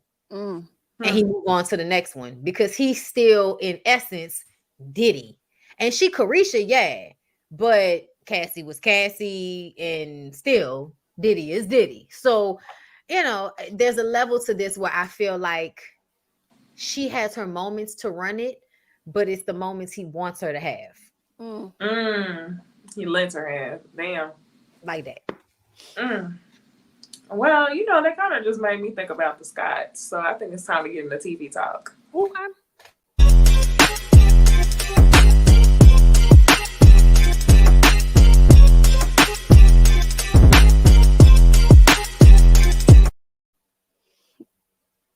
All right, y'all. We've been through 2 more episodes of Love and Marriage Huntsville since we took a week off. Last week, really, the last episode really was just this back and forth between Kiki and Tiffany. Kiki is finding a way to blame everybody for the shit that she was low-key perpetrating, or high-key, because it was a lot she didn't say, and she was being messy, and she's under the impression that everybody just got her confused. So as far as Kiki coming back and saying everybody just blew up what she was saying, I want to know y'all thoughts on Kiki. It's given I want to be on the show and I'm going to fight for my spot, Carlos, is what it's given. Because her having an issue with Kimmy seemed like, girl, please, you know good and goddamn well that it was gonna make it back to Letitia, whether Kimmy said something or not. Letitia was gonna feel a way about you being at Mel's house and talking about her marriage with Marcel. So to me, that's some bullshit. You just trying to have a moment on the reality show. I think Tiffany is trying to make sure she keep her spot because they got a baby coming. So she needed to make sure that she put 20 on 10 with her feelings about Kiki being, not loyal. And I think Stormy, it was the same thing. I think all of the newbies were there to collect their check and prove that they could be valuable in this space. So they created arguments where we didn't need any. Because to me, a fucking argument about that Christmas party from 2021 is ridiculous in 2023. Who brought up the conversation? I can't even remember. Well, Kiki brought it up to Kimmy. Mm-hmm. And then she also mentioned the things that Stormy was saying. I think either it was Kimmy or Kiki that mentioned the things that Stormy said. Stormy heard her name. And so then they joined, the other ladies in the conversation. And Stormy basically says, if you thought something was wrong with what I said, you should have checked me, but you didn't. So it's like, so she should have checked you. Wasn't. But she was still being messy. And at the end of the day, Kiki still wasn't checking her. And I feel like she really didn't check Kimmy. She more so gave her energy to Tiffany. So it's like, what are we really doing here? Making a moment. At the end of the day, you and Tisha both have to be held accountable for the bullshit y'all both did. Okay. I ain't mind you telling on Tisha or saying anything about Tisha because that's what you did, BIT. What goes around comes around, and it came around a little closer to home. You can't be sitting up here trying to throw stuff up in Mel face and then turn around. Your cousin and threw up some stuff that you had going on. So, I mean, like, y'all both got to take accountability for whatever bullshit y'all had going on and stop trying to put it out on other folks. And now, I was kind of with Tiffany. At the end of the day, it is like, that's your cousin. You should have some type of allegiance to your family, like, at the end of the day, but you didn't. Even when you got invited to Mel's house, you should have known that was your cousin before you went and you said whatever you said. But Tiffany, you was doing a lot too. Like, everybody was doing a lot. And it's crazy because it wasn't even that deep of a damn situation. It wasn't. It wasn't that deep. She didn't even say nothing like that. It wasn't even. It was the fact that she didn't say nothing at all. I'm like, yeah, I can't. She played herself, really, because she did. Tisha outed her shit. Tisha put it out there that you was addicted to drugs and you were stealing people's fucking medication when they was having C-sections. So to me, Kiki should have sprayed Tisha and Marceau. I think she was the one that really was holding back because she didn't want to ruin her relationship with Tisha. But I think she felt pushed into a corner because she was supposed to be on this show in order to help her rectify fucking up her life with doing drugs and shit, right? Mm-hmm. So Tisha is blocking her from getting on the show because Tisha is competitive and doesn't want Kiki on this show because she thinks it'll take the spotlight away from her. So she, I think she sabotaged Kiki getting on the show. And that's the gag for me though, Bondi, because you slick sit. I don't care what nobody say. Tisha wanted to deny that there was any competing between she and her cousin, but the moment your cousin went off to A&M and then you went to, it was definitely competition. I think Kiki wanted a scholarship that you ended up getting, or whatever or she told you about the scholarship she wanted for herself, but you ended up getting. Girl, it's been giving every bit of competing. But the gag for me is you want to sit on a reunion and try and refer to somebody as a dark soul and whatever else you want to say, but the whole time you trying to block your cousin out for being on the same level as you. And while you sitting, and Kiki, you a good one. Because this BIT remind me of an ex-friend of mine, and I just wouldn't be friends with no bitch like that. Like, Jamie, this bro, we good. I can tell that this turned you into another dimension. Cause you was triggered. Do you hear me? Triggered. Like, bitch, not you done sat up here trying to stop this girl from an opportunity so you could one up her, and she probably came to you and brought information to you or whatever. Ain't no telling. But girl, y'all remember she defended her? Remember she defended her to Kimmy? Like, that was the whole thing. Like, you were supposed to help her get on the show, and you didn't. You used her as backup when you didn't want to be held accountable for talking shit about Mel behind her back. And to me, Like the fact that Tisha let that ruin her relationship with Kimmy to this day is really going all the way back to you not wanting to admit that y'all was talking shit about Mel, even though we seen you on camera doing it. Tisha, make it make sense. Just be out here capping. It don't make none at all. One of the other things that didn't make no damn sense is how Martell and Sheree is trying to press this relationship onto us. But now that we're seeing it filmed and we're seeing their reactions in real time, Sheree is going to embarrass herself for yet another season of Real Housewives of Atlanta. Because Sheree ends up calling Martell on the phone and he looks and says, it's Sheree. And he ignores her.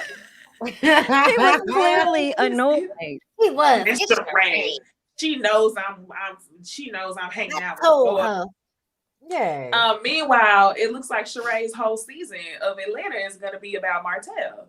So, y'all, do y'all want to comment on this scheme or this story that they done set up, acting like they gonna have kids? I want to say this. I feel like to Martell, this could have been a game the whole time because that's what Martell does, play games. But Sheree probably saw like real potential and really trying to make this a thing. And probably the person that always calls him first and calls him all the time and seeing what he doing and this and that. And he just not on you like that. And I hated that you at your big grown age, but y'all in the talking stage like y'all some late teenagers or something like that. Like, and the whole thought of her having more kids, I'm like, Sheree ain't trying to have more kids. What Sheree is trying to do is have more kids coming at her house to visit, which are your fucking kids, the 5 ones that you do have. But as far as having a 6th child, that's a lie. Okay, don't believe that at all. What else did I want to say? I think that was pretty much. Oh, I did want to say this. I know we're not talking about Housewives, but I do not mind Sheree getting played about Martell the way she sat up in them interviews and tried to talk SHI about Candy, the same person that would sit up there and support you down to the ground. And I don't like this. So you get what you get. Let's move on. I agree. I'm glad it's not just me that notices these things, that Candy be helping y'all raggedy ass bitches, and then y'all use any opportunity to stand on her back and shade her in the process. Like, you ain't shit essentially as a person when you do stuff like that for people that go out there with to help you when they don't have to. Because I feel like you wouldn't have got back on Real Housewives of Atlanta if it wasn't for Candy and them always advocating for your raggedy ass, even without a storyline. Y'all could have brought somebody you knew who actually had tea going on. Sheree is too old for Martell. Let's keep it a buck. Let's be real. Well, old in age, but not in the mind. Which is why I feel like they go together. He immature, but he is not going to get over the fact that she is much older. And even though essentially Martell wants a woman that's going to take care of him, like that's what he wanted out of Mel, because apparently Marlene didn't do her job correctly. So he's looking for a mother figure in all of the women that he's in relationships with. He still doesn't want to be with somebody that's, for one, thirsty, for one, can't actually provide for him, and number 2 is that much older than him. The sugar mama shit only works with people like the girl Melnika. Oh, Melnika, she the type. Yeah, I can fuck you, I can give you dick for what you do for me, but we can't be together, bitch. I can't be your man like that. And it's because Mel has set such a high standard for Martell. Every woman he's with, he's going to compare to Mel. So if you can't make money, look beautiful, and, also bring in opportunities and all of that type of shit, if you aren't as successful, beautiful, and a resource to him and young as Mel was, then you're not good enough to be put on Mel's level as wife. So just know, until he finds like someone closer to Mel in age, access, smarts, all of that. Like, we all know that, girl, Sheree ain't really doing nothing over there. That's the reason we don't like her, is because she fake. She may look good, but why you ain't come out with like workouts and shit like that? Why you coming out with clothes that you ain't really selling people? Trying to overcharge folks for wrinkled ass t-shirts. You a fucking scammer, bitch. Like, that's what it's giving, that you a fucking scammer. And Martell knows you a scammer because scammers recognize other scammers, and we may be able to scam together, but bitch, I can't wife you because you can't really support me because you a scammer. Allegedly. I mean, it just kills me the way that both of y'all, like, first I was saying Jamie was triggered But then, you know, when you really start feeling shit, Bonnie said, bitch. I was like, ooh. I'm sorry, y'all, because when I really thought about it, like, Sheree be doing a lot. Y'all, Sheree defended Kim Zolciak. Like, she's when you want to talk about an opportunist, you want to talk about somebody that's out for self and can be pulled any which way, no integrity whatsoever. Yeah, whatever way the wind blow. Yeah, whatever seems beneficial in the moment is what she's going to do. When you talk about you bitches ain't loyal, that's Sheree. That's why she get along with Marlo. I wish she talked about how she had to get it out the mud too. But she don't talk about that.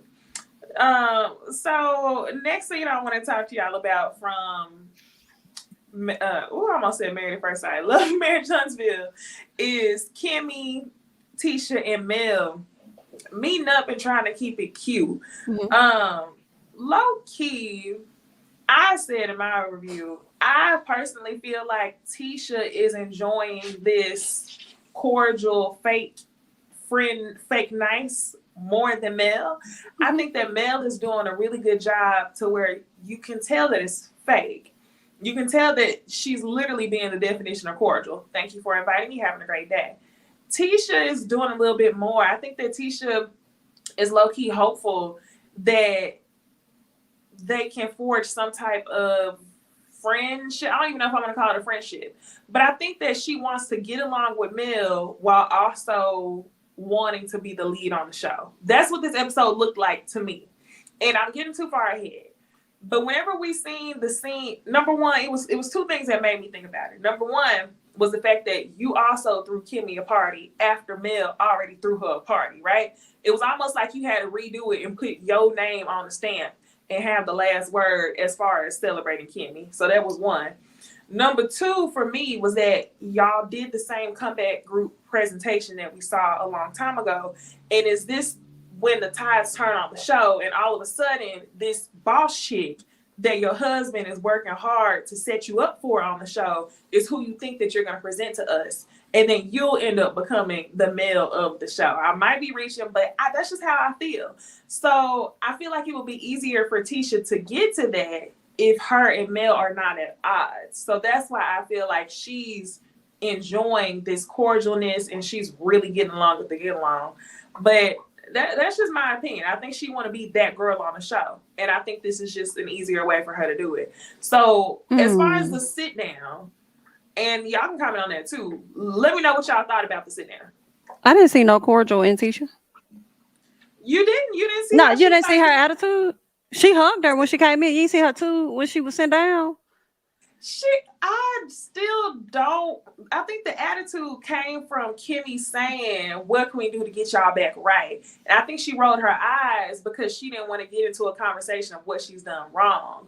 But when she showed up, she was like, look at you looking like a big Mariah. And then when she showed up at the comeback group meeting, you talking about who she's dating.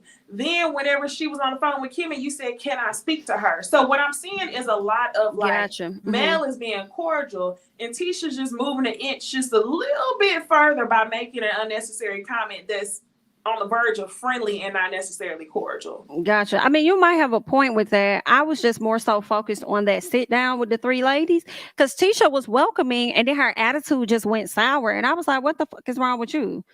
Kimmy asking y'all like, what's your thoughts? And you over there like, And it's like, well, bitch, you didn't have to come if you didn't want to be there. Like, that's what her mood was giving to me.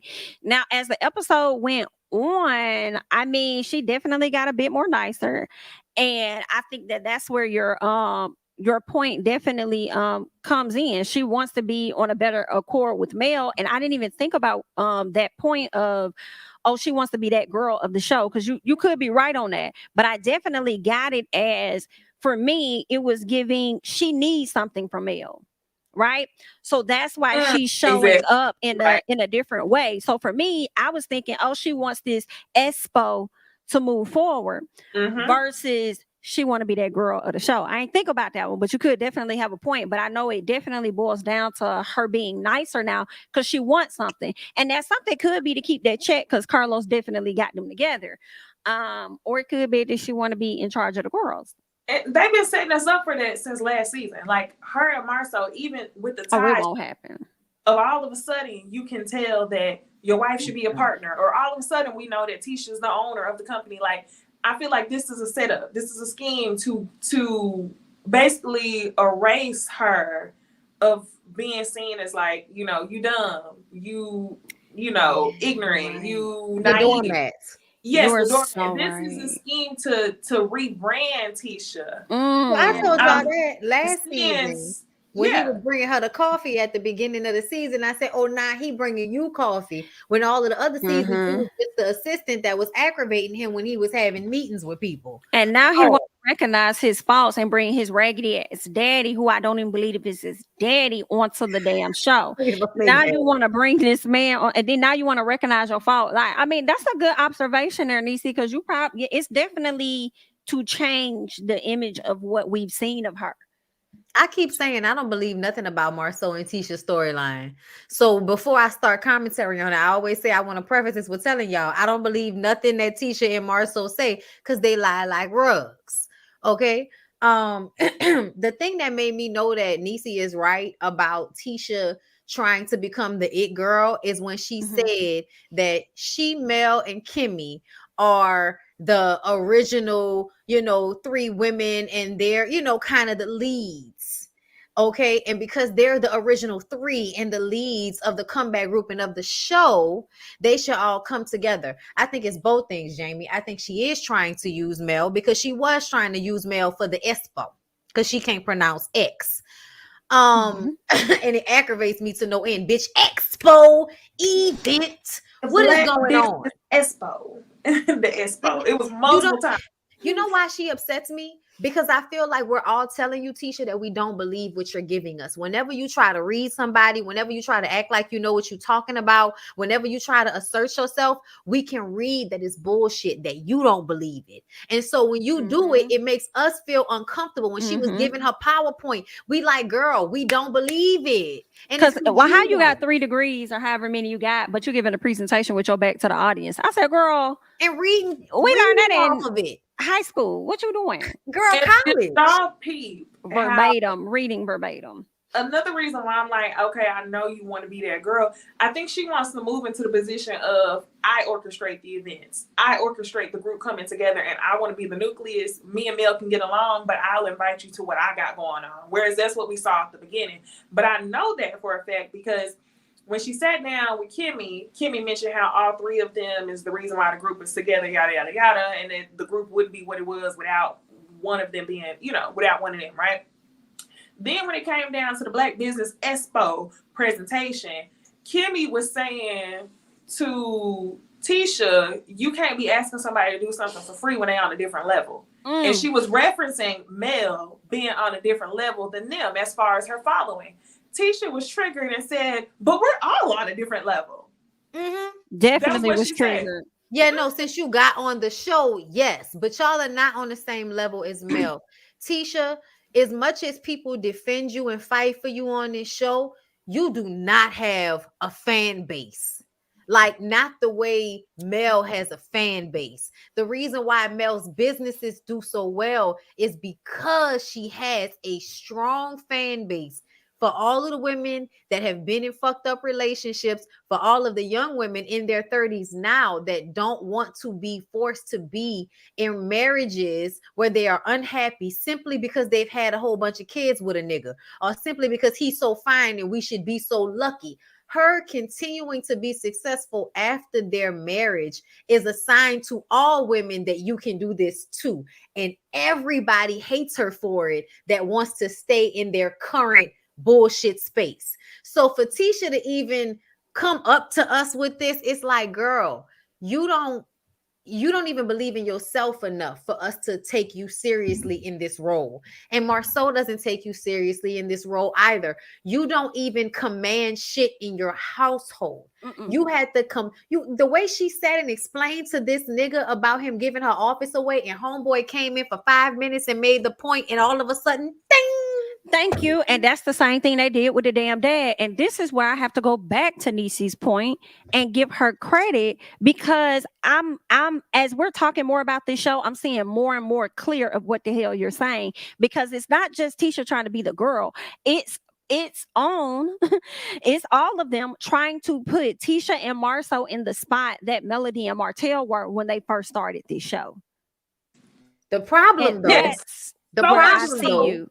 We see each other. Reenacting the beginning. They're reenacting the beginning. Yes. And thinking that we can start over with this new dynamic. But see, we can't, because we know too much. And what we know is Tisha's a doormat and Marceau takes advantage of her.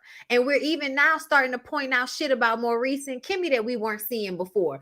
We're not as gullible as we were when this show first started. So we can't go back to a perfect marriage that just has some issues. That's not going to work when we know that there's other shit that's happened that y'all don't want to address. Especially in last episode when Stormy was trying to bring up Marceau's cheating rumors and Tisha kept saying she don't want to talk about it. Okay, so if we're going to continue to ignore what we know has taken place in real time, then you can't be Mel, because Mel put her own shit on blast. That's the thing people don't get. Mel made the initial sacrifice by putting her own shit on blast for being honest about everything that was going on. That's why I hate when people call her fake all the time, because I'm like, she actually is probably the realest person on the show. Everything y'all say about her is a reflection of somebody that's being too real for how everybody wants them to be. She was too honest about the cheating and everybody was mad at her about that. And now that she feels like I shouldn't be in this space, I'm better than this, everybody's mad at her for feeling that way, but we all know it's true. Like, we want her to go and do Real Housewives of Atlanta or some shit. Like, girl, you could do something else. You don't even need, like, that's the funny part. She doesn't need the show. When they talk about how the ratings for the show are going down, I'm like, that matters, but I don't think that really matters to Mel the way it matters to the other people on the cast. I can see that. Yeah, I saw this comment from Nika, and it says they're trying to prepare for if Mel leaves. That makes sense. They're lightweight, trying to take all the weight off of Mel and build Tisha a fan base so the show can continue on. And then I learned good too. Comment. That little short blonde bob with the lighter hair in the back and a warmer colors closer to her face. I did like that. Tisha did look good with that, but it's still not enough to make her that girl for me. It's not. You would have to be brave enough to put your husband on blast and stand in your shit. That's the only thing that works on reality TV, is like that blunt honestness, especially in these situations. In 2023, we know the formula. So you can't bullshit an audience anymore. We need it to be real in 2023. Yeah. I'm laughing at this comment, this question. Could y'all see the show continuing if Mel left? And I'm like, one, it's not continuing now because the views are dropping. Two, they already tried that with Tisha and her family. And what had me cackling was the fact that I referred to them as the PJs. And that's why I'm over here laughing like, girl, ain't nobody finna watch that shit. We just not, they barely watching now. Like, no, for real. Wanda is not gonna be enough to save y'all. Like, it's not enough. But you know what killed me though? It's Carlos. Carlos is so delusional and I can't stand it. Like, I wish he wasn't like this, but to me, it's kind of like a byproduct of why shit is not working, because there's a level of dishonesty taking place. Like, when he did he's done all these interviews and shit with Martell, and he gets up there and he says these really disingenuous statements, like, women forget about their husbands when they get to a certain level, and all of this bullshit that he's talking about, then saying that, he does like Candy. He and Mel are really good friends. All of those things are like delusional moments, because we know they aren't true, and you still say them out loud to people as if we can't see what's happening. So it's hard for the reality show to do well when nobody's being real. Like, not even it starts to get stale, it turns, and you can't recover from that. And not unless you get new blood to be all the way real. And to be honest, I don't even know if then it might just need to be a new champion franchise. I could see that. I could see it being a new champion franchise, but I do think that he could use some new couples. Yeah, and probably move some of them to the back. Like, I'm gonna be honest, I don't know if that will work. I don't know if having new couples will work because it feels like a production issue to me. So, for instance, you know that Tisha and Marceau have more shit going on, and you allow them not to talk about it on the show. You have Tiffany and Lewis on the show. Shit starts happening with them. All of a sudden, they disappear. We don't see shit from them until the baby pops up. Now they're back on the show.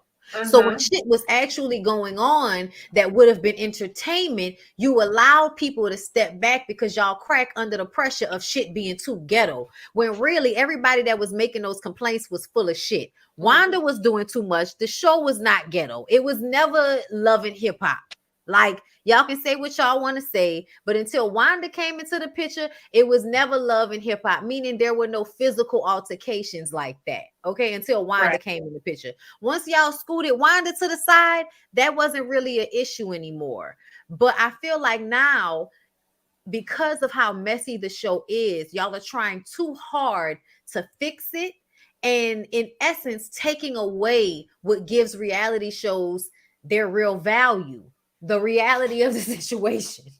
And we're not getting that. We're getting produced moments. We're getting everything's produced. The people are even producing themselves. Like, we know Mel don't see it for none of these people. We know Tisha don't like Mel. We know Marceau we know Martell loves Mel, can't stand, well, not really love her, but he wants her. But obsessed. But he's obsessed. He's angry. Like that scene that they had, he moves the seat. And then, acts all calm. But when she walks in the room, we can see him wanting to jump out of his damn skin because she looks so good and he just can't have it and he can't touch it and that's killing him. We can see all of that shit, but nobody's talking about it. So, yeah. I mean, even with Kimmy and Maurice, like, we're going to keep acting like Maurice isn't showing himself to be an even bigger asshole than his brother sometimes. Like, we ignore so many good moments so that y'all can protect the cast, and it's giving, well, if we need to protect them that much, they don't need to do this anymore. But nobody wants to give it up because it's a nice check and it does well for everybody's business. Say that. That's what that conversation with Kimmy was about. It was about, hey, we done had a conversation off camera about how we gonna get along to get this check. Let's have one on camera so they can see us have this conversation and nobody has questions about why now all of a sudden y'all church hugs. But yeah, to your point, Bonnie, I don't know how much of a difference it'll make if we get new people. Because my first thing was like, maybe we should get new people. But then I was like, literally every time we ask for somebody new, we got somebody new on this show. For the most part, they just haven't pulled the original 6 off. Yeah. We got Destiny. And y'all didn't force her to tell us shit. Tiffany and Lewis. Then we got Kiki, Tiffany. Stormy. Yeah, every time we've asked for somebody new, pretty much there's been somebody new on the show, and it still hasn't been enough to really shake the table and get the show back to where we would like it to be. So I really don't know. I guess we'll just have to see. To that comment that said Love and Marriage, Huntsville needs to go back to being raw. They won't. They can't. They will never. And the reason for that, Bondi already kind of explained it. The show thrived off of the business of Martell and Melody for about at least 4 seasons or so, right?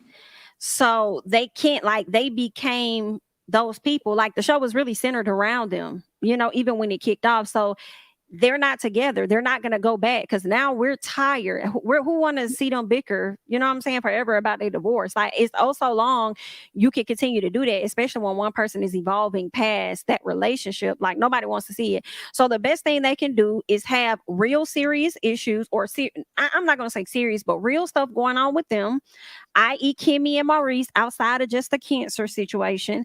And Tisha and Marceau gonna have to really talk about some challenging things that they've been through in their marriage, because that is love and marriage, and not just talk about how he sees her as less than because she's a woman. And y'all need to find a better couple that's gonna be able to carry the show. A household like that. This scene, this past episode with them in the house with the kids, was probably the first time we had seen them in a house in seasons. Yeah, I know. We ain't seen that house in a minute. I didn't even know if they were still in that house.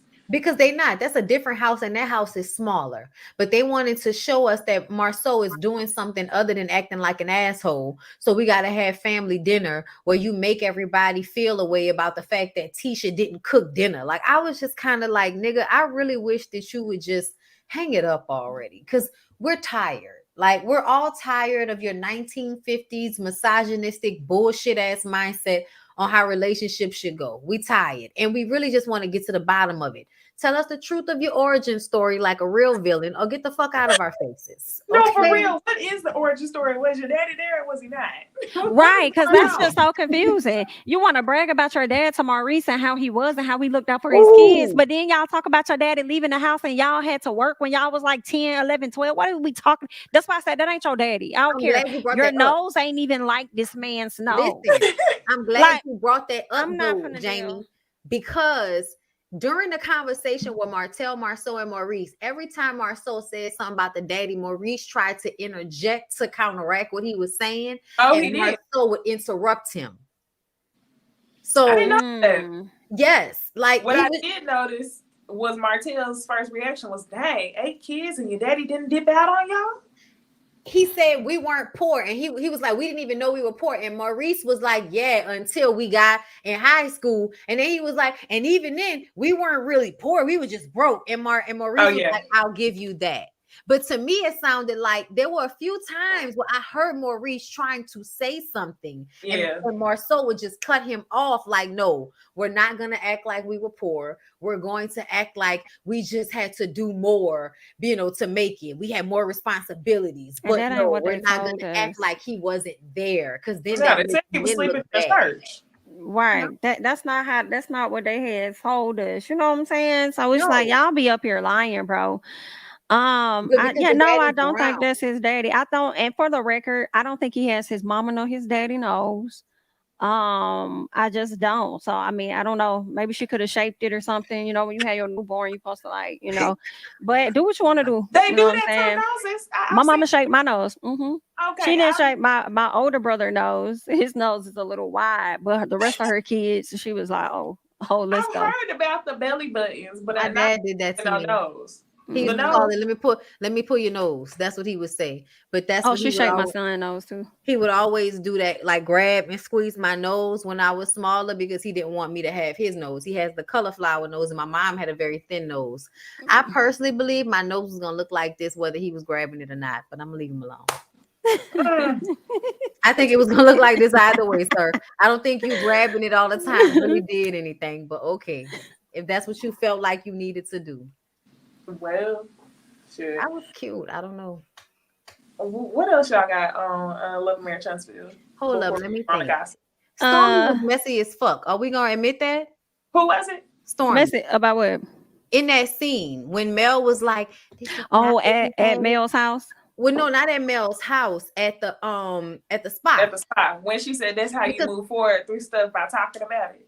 Yeah, she was being very passive aggressive by the way she said that shit. Like, you know, you have conversations, you talk about it, but bitch, not at the spot. That's why I'm talking right here. Girl, you know how they do on reality TV. They do not care where you are. We literally just saw Love and Marriage DC.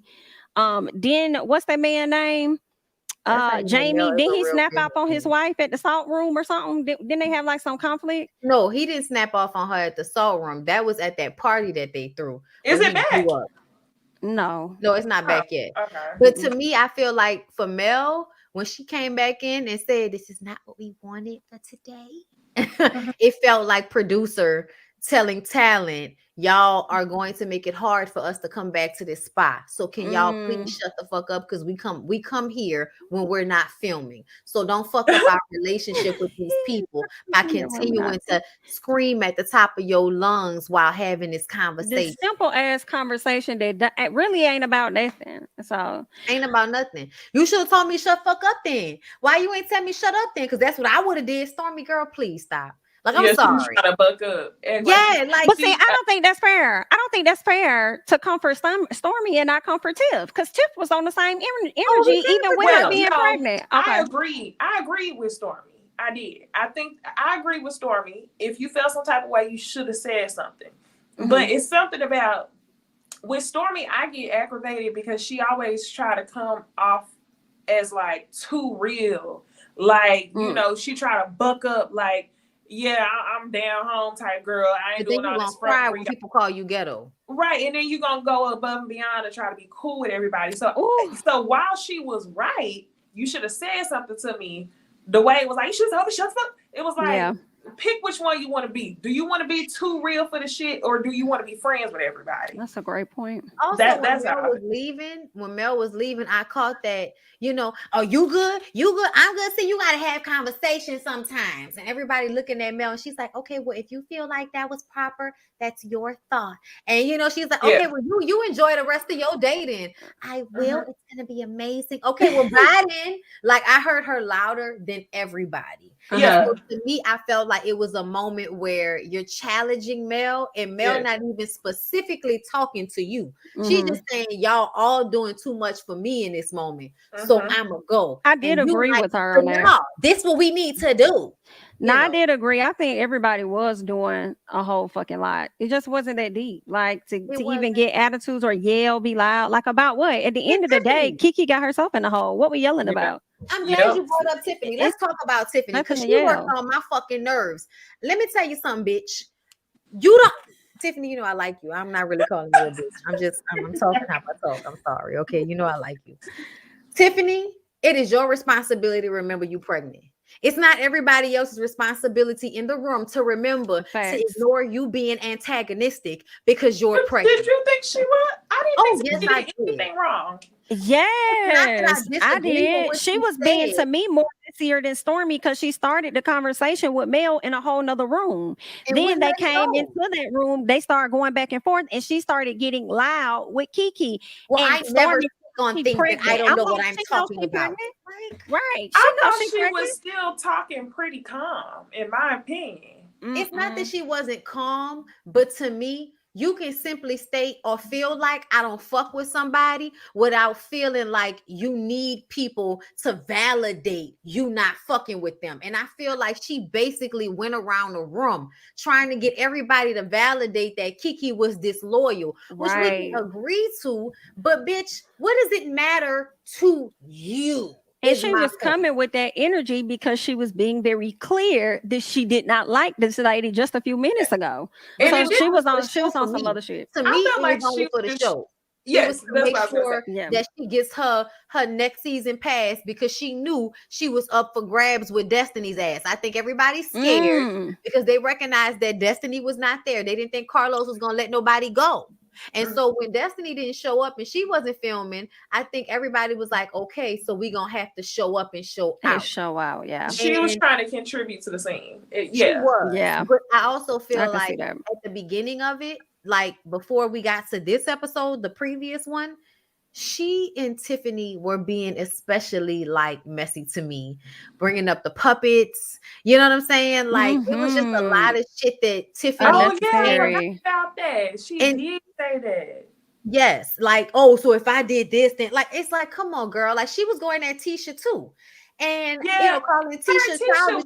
She was right, and she was right. Allegiance to Tisha to be feeling anyway about Kiki. Exactly. You just finished going at Tisha calling her childish for the fucking puppets, and now you turn around talking about she was crying real tears, and I was just feeling away because that's, you know, I don't understand because I never had family like this, so maybe I don't understand. Girl, you're trying to have a moment and you're trying too hard and you're pregnant, and everybody's trying to be mindful of you being pregnant, and I personally want you to be fucking mindful that you're pregnant and just say your opinion and then scoot back.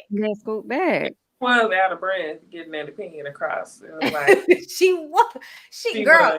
It for me, it was when she was like, I do know what I'm talking about, because really you don't. Like, let's be clear. We all can look at Tisha and Kiki's situation and know that Kiki ain't pulling like her disdain for Tisha out her ass. Like we know that Tisha has done things to get Kiki to this point. So for Tiffany to feel so strongly that you need to let this lady know at a fucking spa that you don't fuck with her because of what you saw happen on the show, even when you weren't there. Yeah, y'all, that was given. I'm trying to have a moment for the show. Yeah, I have to agree. As I'm looking back, I'm thinking back about the scene. they both went in there, Stormy and Tiffany, to have some shit to like start. You know what I'm saying? I'm gonna say start no shit, but definitely to have some shit, to have a moment, because Tiffany just had the conversation, and then you got Stormy over here like, I heard my name. So and she did the puppet thing too, but they didn't zero in on her. But she did the puppet shit with her hand too. And that's why I was just kind of like, yeah, bitch, that. You was there for mess too. And I just kind of felt like she was purposely trying to like challenge Mel in that Mel came in as producer. Like Mel came in as producer. It's not what we wanted for the scene today, ladies. Like that's the vibe it was given. No, and you can tell by the way that she dismissed herself, because one thing you don't never see on reality TV is people dismiss themselves unless like they pissed, you know, they cut the scene, they mad. But you don't ever see people just be like, I gotta go home. You remember whenever Kim Zolciak used to do that all the time, and they was getting pissed because her husband would come pick her up in the middle of the scene? Yes. That's kind of, you could tell Mel was like, this is not what I thought the scene was gonna be. I don't have it in me today for this. So with that being said, since this ain't what we agreed to, I'm going home. It definitely was giving producer, and it was also giving teacher. When Mel got up, I was like, kind of like, why the fuck is you up here whispering like that? Girl, talking your normal voice. Lost her voice. But what I also thought about too was, well, shit, y'all niggas was just loud as hell. She probably trying to show y'all how y'all really need to be talking at this damn spot. It was, we're gonna bring it down here. The etiquette class. That's why we're gonna get etiquette. And exactly. That's why we need an etiquette class, because y'all don't know how to calm the fuck down when y'all communicate your feelings. And I need y'all to bring it down. Yeah. Y'all, let me tell y'all something. I was just talking about this. That y'all, I'm so ignorant sometimes, but there's something I do not like doing, and that's arguing in public. I do not like getting loud and arguing in public places. That is embarrassing to me to be that couple. So I'm not doing that with nobody. So when they were getting loud like that and she got up and walked out, to me it felt like I don't want to be associated with this. Like that's what it gave me. I can see that too. So to me it felt more of an embarrassment on behalf of the Black people at these people spy filming a reality show, screaming and howling, disturbing everybody. Yeah. I hope they was closed down for the day. I hope that nobody else was there getting a massage, because I would have been mortified, because I'm one of the people that I don't want to hear shit when I'm getting my massage done, bitch. I don't want to hear you laughing. I would have been mortified, because I was just saying, because me personally, I hate that shit. Y'all, I've had massages and a bitch getting a wax, not too, and they screaming, and I'm just kind of like, bitch, I almost want to ask for my money back, because this is not what I came here for. I need quiet. I need peace. I pick up on shit, bitch. I am princess in the pea, okay? And shit aggravate me. So I felt away. Like, so to me, like, I feel like Mel is that type of person, you know, where they just kind of be like, I don't like to act the fool in public. So, yeah. And Stormy was like, no, this is good, because I'm good, you good. And I was like, girl, ain't nobody good. Y'all gonna argue some more in another scene. Ain't nobody in another good. scene, Lord have mercy. It's coming. But it was well, next week should be entertaining, to say the least, because Martell gonna get escorted out of that damn birthday party. Ooh, damn, I low-key want to ask y'all what y'all think about that. I feel like bye. I do. I don't know the full scope about what all happened, but I kind of feel like bye. I think he can have a separate party. But I feel like we dealt with this before. Didn't we deal with this in the previous season? Kim and Kanye went through this. They did. Last year, Kim said she was going to call the police on Kanye for coming to the kid's birthday party. And that's when he went on a rant on Twitter. And everybody felt bad for Kanye. But now that I know what it was. It was on it was kind of on the show. Remember when Martell and Mel weren't talking, and she ended up having a birthday party for their daughter or their daughters or something like that, and he didn't know anything about it, couldn't get access or whatever the case was. That I think it played out on social media, and then we may have saw it on the show later. So it's kind of like this ain't nothing new. So he should have kind of known what was up at that time. Martell counts on the male-centered women that are going to feel sorry for him and feel like Mel is trying to keep him from the kids, when really he's harassing Mel. And so she has to keep her space to protect herself. But they don't understand that part. because they don't know what it's like to have a man harassing them because they're thirsty for a man. They feel like, oh, girl, I wish a man that fine was harassing me. Yeah, until the nigga is popping up at your job. Okay, until the nigga is destroying shit and fucking up your peace and giving you yeast infections, whatever. And that's why he waits until these public moments to try to strategically make her look bad or make him look like the good guy. So I hope she do send his ass to jail. I mean, I hope the police do come escort him out because he shouldn't be there. And it really, that just lets me know it wasn't about the kids. Like, if he's refusing to leave, it was never about your daughter, because you would rather see your daughter sit there and argue with your mama so you could manipulate your daughter into thinking that you were being kept away than to keep the peace at her birthday party. It was never about your daughter. So I don't even know. I ain't seen the episode, but I'm already guessing just based on his antics, that's what the fuck it's going to be. And then he could have also set up something where it was like, is it okay if I'm at the, if I meet you guys at her birthday event to pick her up and we go do something later on that day? You know what I'm saying? He could have also made that work where when you guys are done, I won't intrude on what you got going on, but afterwards I like to take her out to eat. He could have played, you know what I'm saying? He don't want to co-parent properly.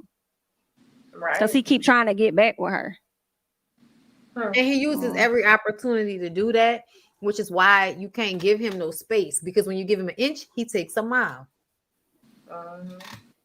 Insane.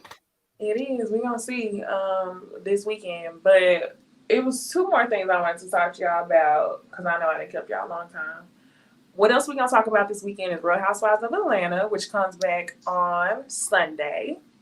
But I jumped the gun. First of all, let's congratulate Kandi, y'all. Kandi was nominated for a Tony and Emmy I think a day apart. Y'all know going for EGOT status.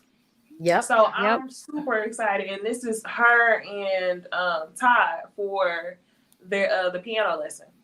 So I think this is gonna be great, and I hope that she gets it. Like, this is somebody who really be going after stuff and be giving people opportunities, like what we was talking about earlier. So I think that she's super deserving, and that I don't know, she is inspirational. I'll say that. It is. It's been within. I mean, she's had her Grammy for 20 plus years now. But the EGOT, she put that out not too long ago that she wanted that, and just started working in plays within the last 5 years. So the fact that already you have a Tony nomination and an Emmy nomination, all that's left is an Oscar, and that doesn't mean she's gonna win it, but that's like really close, you know what I'm saying, to something that is very hard for people to obtain. And you literally just put that out there in the past few years. So I think that's definitely a testament of when you put your mind and your energy into what you want to accomplish and manifest for yourself, it will happen for you. Absolutely. I can see her getting them all. Me too. I can. And a lot of people may be like, Kandi can't act, because y'all love trying to discredit this woman. Either she can't act or she can't sing. Pick one. But understand from what I am familiar with, you still can get an Oscar just from a song. So if she doesn't get it from acting, it could come from a song, because then 3 6 Mafia get yes, they did. They got an Oscar. So out here for a pimp. Absolutely. Right. So if she doesn't go get that Oscar by way of acting, it could come by way of music. So one thing Kandi is blessed, though. That's for sure. Like in a inexplainable type of way. All the things she's been able to do, like, that is insane. She do right by people. That's what I was about to say. I think it's because she do people. Because she do right. Oh yeah, right. She do right by people. I agree. I was just about to say that, Jamie. Like, she really lifts a hand, to help people. She makes herself accessible to people.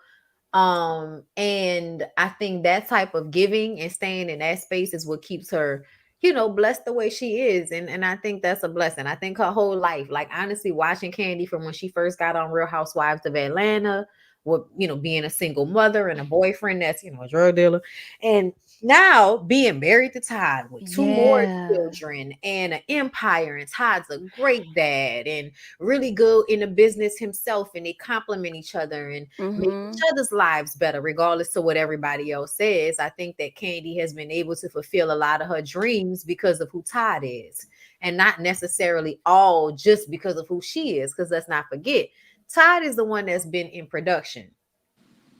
So when it comes to producing plays and producing films and all of that type of shit, that was definitely Todd's purview. You know what I'm saying? So I think that, you know, her whole life, like when you really look at it, has been a really amazing testament to somebody having powerful, you know, will. Yeah, she's kind of like a you know, a lot of people like to say Lala is like a connector, like Lala know a lot of people. Yes. And I think Lala's gonna go far as well, regardless of how talented people think that she is or isn't. I think she's gonna go far just off of that. And I think Kandi was Lala before Lala, if that makes sense. I think Kandi know how to do right by people and maintain her connects and knowing how to actually work her connects, you know. So yeah.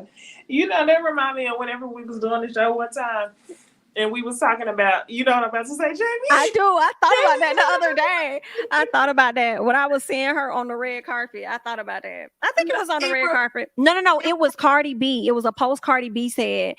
People were like, "Oh, you could tell Lala don't like Cardi," and Cardi was like, "That's a lie. I talked to Lala the most out of everybody. Like she helped me with a lot. She connected me." And I thought about the conversation we had. What did we say after that? I'm thinking about whenever we was talking about Lauren London not wanting yes. We was talking about Lauren London not wanting to do certain things as an actress. And Jamie was like, man, shout call Lala, she'll do it. Was that it? Yeah, but she said it differently. But I gotta say this. Shout out to people who watch the panel who remember what I'm about to say. So anyway, Jamie was like, man, like, what about Lala? Like, she used Lala as an example of like that will go that extra mile to I remember. Like, because Lauren wouldn't kiss that dude, it was CGI. Yes. But Lala will go that extra mile to make a scene like more believable. So I was giving her like credit, like, hey, because I wouldn't feel comfortable probably doing them sex scenes and making it believable and stuff. So that's why I was giving her credit. And y'all was like, Jamie. It was funny. And y'all bust out. Because I think we was like, is you an actress or is you not? And I think in our minds, we was thinking about like great actors, great actresses who go the extra mile. And then when you said Lala, I was like, why would you think about Lala in this? Because my great actresses, I mean, outside of Megan Good would have been a way great example, right? But the first person that came to mind was Angela Bassett, and I just can't recall seeing her in those type of roles. You know what I'm saying? Where she's all sexual and this and that. So Halle Berry. I forgot about Holly. Holly definitely would have got down. Well, she did. She did. Monsters Ball. She did. Oh, yeah, but that's hilarious. Because now I do remember feeling like Lala. And we busted out laughing, and Jamie was like, "What? No, I'm just trying to say." I gotta go find that. That was on my channel. I need to go watch that again. Oh goodness. But y'all, Real Housewives of Atlanta comes on Sunday. I saw a few of the confessional looks. It was kind of funny. They said they was calling Candy La Negra because she had the big afro on her confessional look. It was hilarious. I like ethnic looks on her though. I think they look good on her facial features, like the big, thick, and textured hair. Like this one. Yeah, I love this one. I don't care what nobody say. They thought it was too much, but I think it's giving Diana Ross. It wasn't this look. No, it wasn't. Did you see the other look? Oh no, I know what you're talking about. But okay, I know that's why they said talked about the looks. They were saying it was too much hair. And I didn't feel like that. I feel like when it comes to black women, it could never be too much hair. But the afro I saw, it was definitely giving like 70s. And my only thing about that is I need some of that to be real. I can't stand fake afros. I mean, it gives Party City sometimes, Right, yeah. Oh, I don't know if I like this one right here. If this the confessional look, I'm not even gonna hold you. The confessional look. No. The one I'm looking at right now, I'm finna send it to Necey. I don't know if she Yeah, I don't know about that. I ain't gonna hold y'all. Girl, that's it. And that's why I was like, I don't know how I feel about that. Is that real? Let me see. I'm about to pull it up. I doubted it. I mean, I don't know what candy hair look like, but I ain't seen an afro hold that much shape like that. That's been real in a minute. I need to see it in movement because I might feel differently. Because I like afros. Maybe it's I the just don't still know if shot. I like it on her. It could be the still shot too. It might be the still shot. Because I'm gonna tell y'all, I saw a chick with an afro today on social media, and I was like, damn, that bitch got me missing my afro. It could also be AI. Shit, I don't think my abs hurt too much for this, y'all. Why y'all got me laughing like that? I don't think it is, but it could also be the way that, we've been seeing AI out here. Oh, damn. Pop up. Hold on. And that's the fro.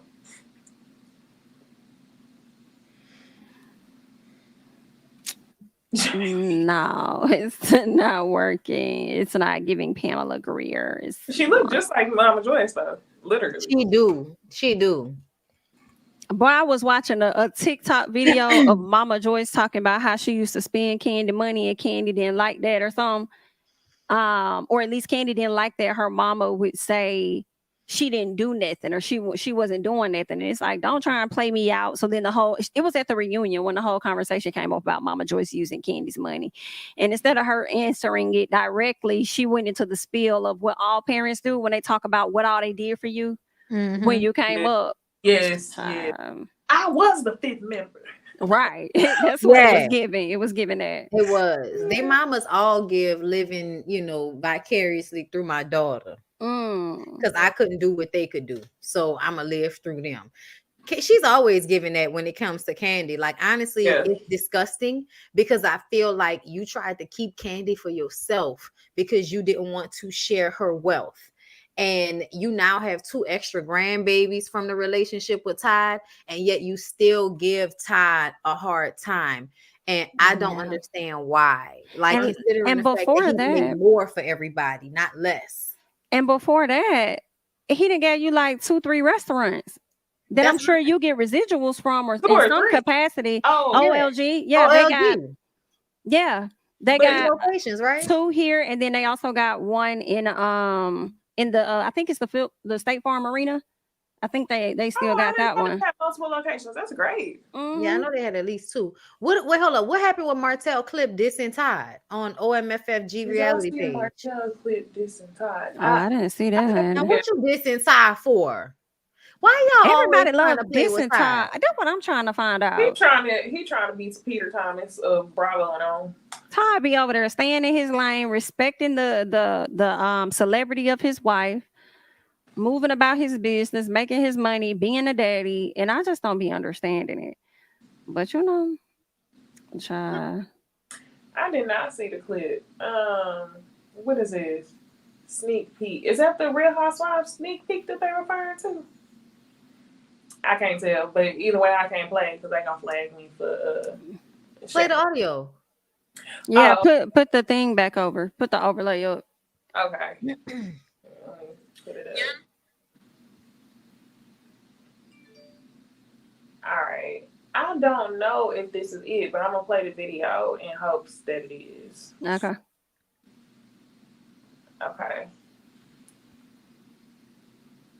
Oh, 1 second.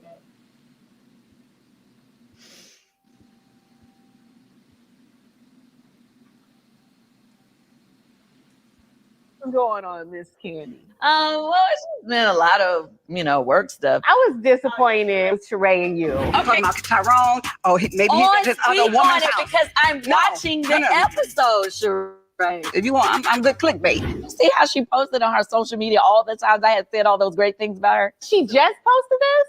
Was it around the time I had posted the first spoof? You talking about me every week on your show, and I get it, because if you want, I'm good clickbait. You think I was really clickbait? You use me every week, honey. She wanted to be clickbait. She's clickbait. I was definitely Betty when it came to spoofing Sheree. apparently Sheree never remembers the things that she says about other people. Girl, I'm gonna do a you on you. I'm gonna act like I don't remember. What you mean? It was funny. Yeah, Hilarious. it was funny. I thought it was funny. Are you going to the party? Yeah, I'm gonna go. You think Sheree is gonna bring her new boo? Please, is she serious? I hope not. I think she's serious. You heard about Martell? Girl, the streets. You know me. The streets been talking to you too? Yes. Street said he been kicking it with some chicks in Atlanta. I heard that too. No. Yeah. Like you coming in town and dipping around? I mean, it's a little awkward because he did lightweight try to talk to me. What? Yes. No. Reaching out via Instagram. He slid up in your DMs. So what else is going on, Miss Candy? It didn't seem like that was it, but they said it was a sneak peek. Yeah, it was. It must have been a different sneak peek. He told Ty to be. He's called Ty the real opportunist because Candy told Sheree to be careful with him. Oh, I think that was at Sheree's house, right? When he was at Sheree's house. That I think that's the sneak peek they was talking about when he pulled up. And I think she was telling him about Sonya's party, and I think he could have asked who all gonna be there, and that's when she ran the list, and I think that's when he could have brought up the opportunist and then said something about Todd. Okay. I can't. I think they gonna Martell my ears off. Like Martell between two networks, I'm gonna lose my mind. I'm about to tell you. I'm gonna lose it. But yeah, y'all. Y'all have anything else y'all want to speak on for tonight? No. Mm-mm. Okay. Cool. Well, thank y'all for coming. Thank you to the members for tuning in on a Wednesday and everybody else who's watching this on replay. Be sure to like the video on your way out. If you like the conversation, share it with a friend because I know y'all be listening when y'all at work and all kind of other stuff, okay? Be sure to follow Bondi, Jamie, that's me, and myself, Necey Dixon. Another thing I'm going to add is Bondi is almost at 100,000. Who's going to beat 100,000 to hit that subscribe button? Okay. I know that's real. Help a sister out. Okay. We at 99.6. So help me get there. Come on. So yeah, share everybody's pages with a friend, y'all. Bonnie Blue, Jamie, that's me, and myself, Necey Dixon, and I'll see y'all next Thursday on Bonnie's channel, right? Yeah. Yep. Perfect timing. Okay. All right. Have a good night, y'all. Bye.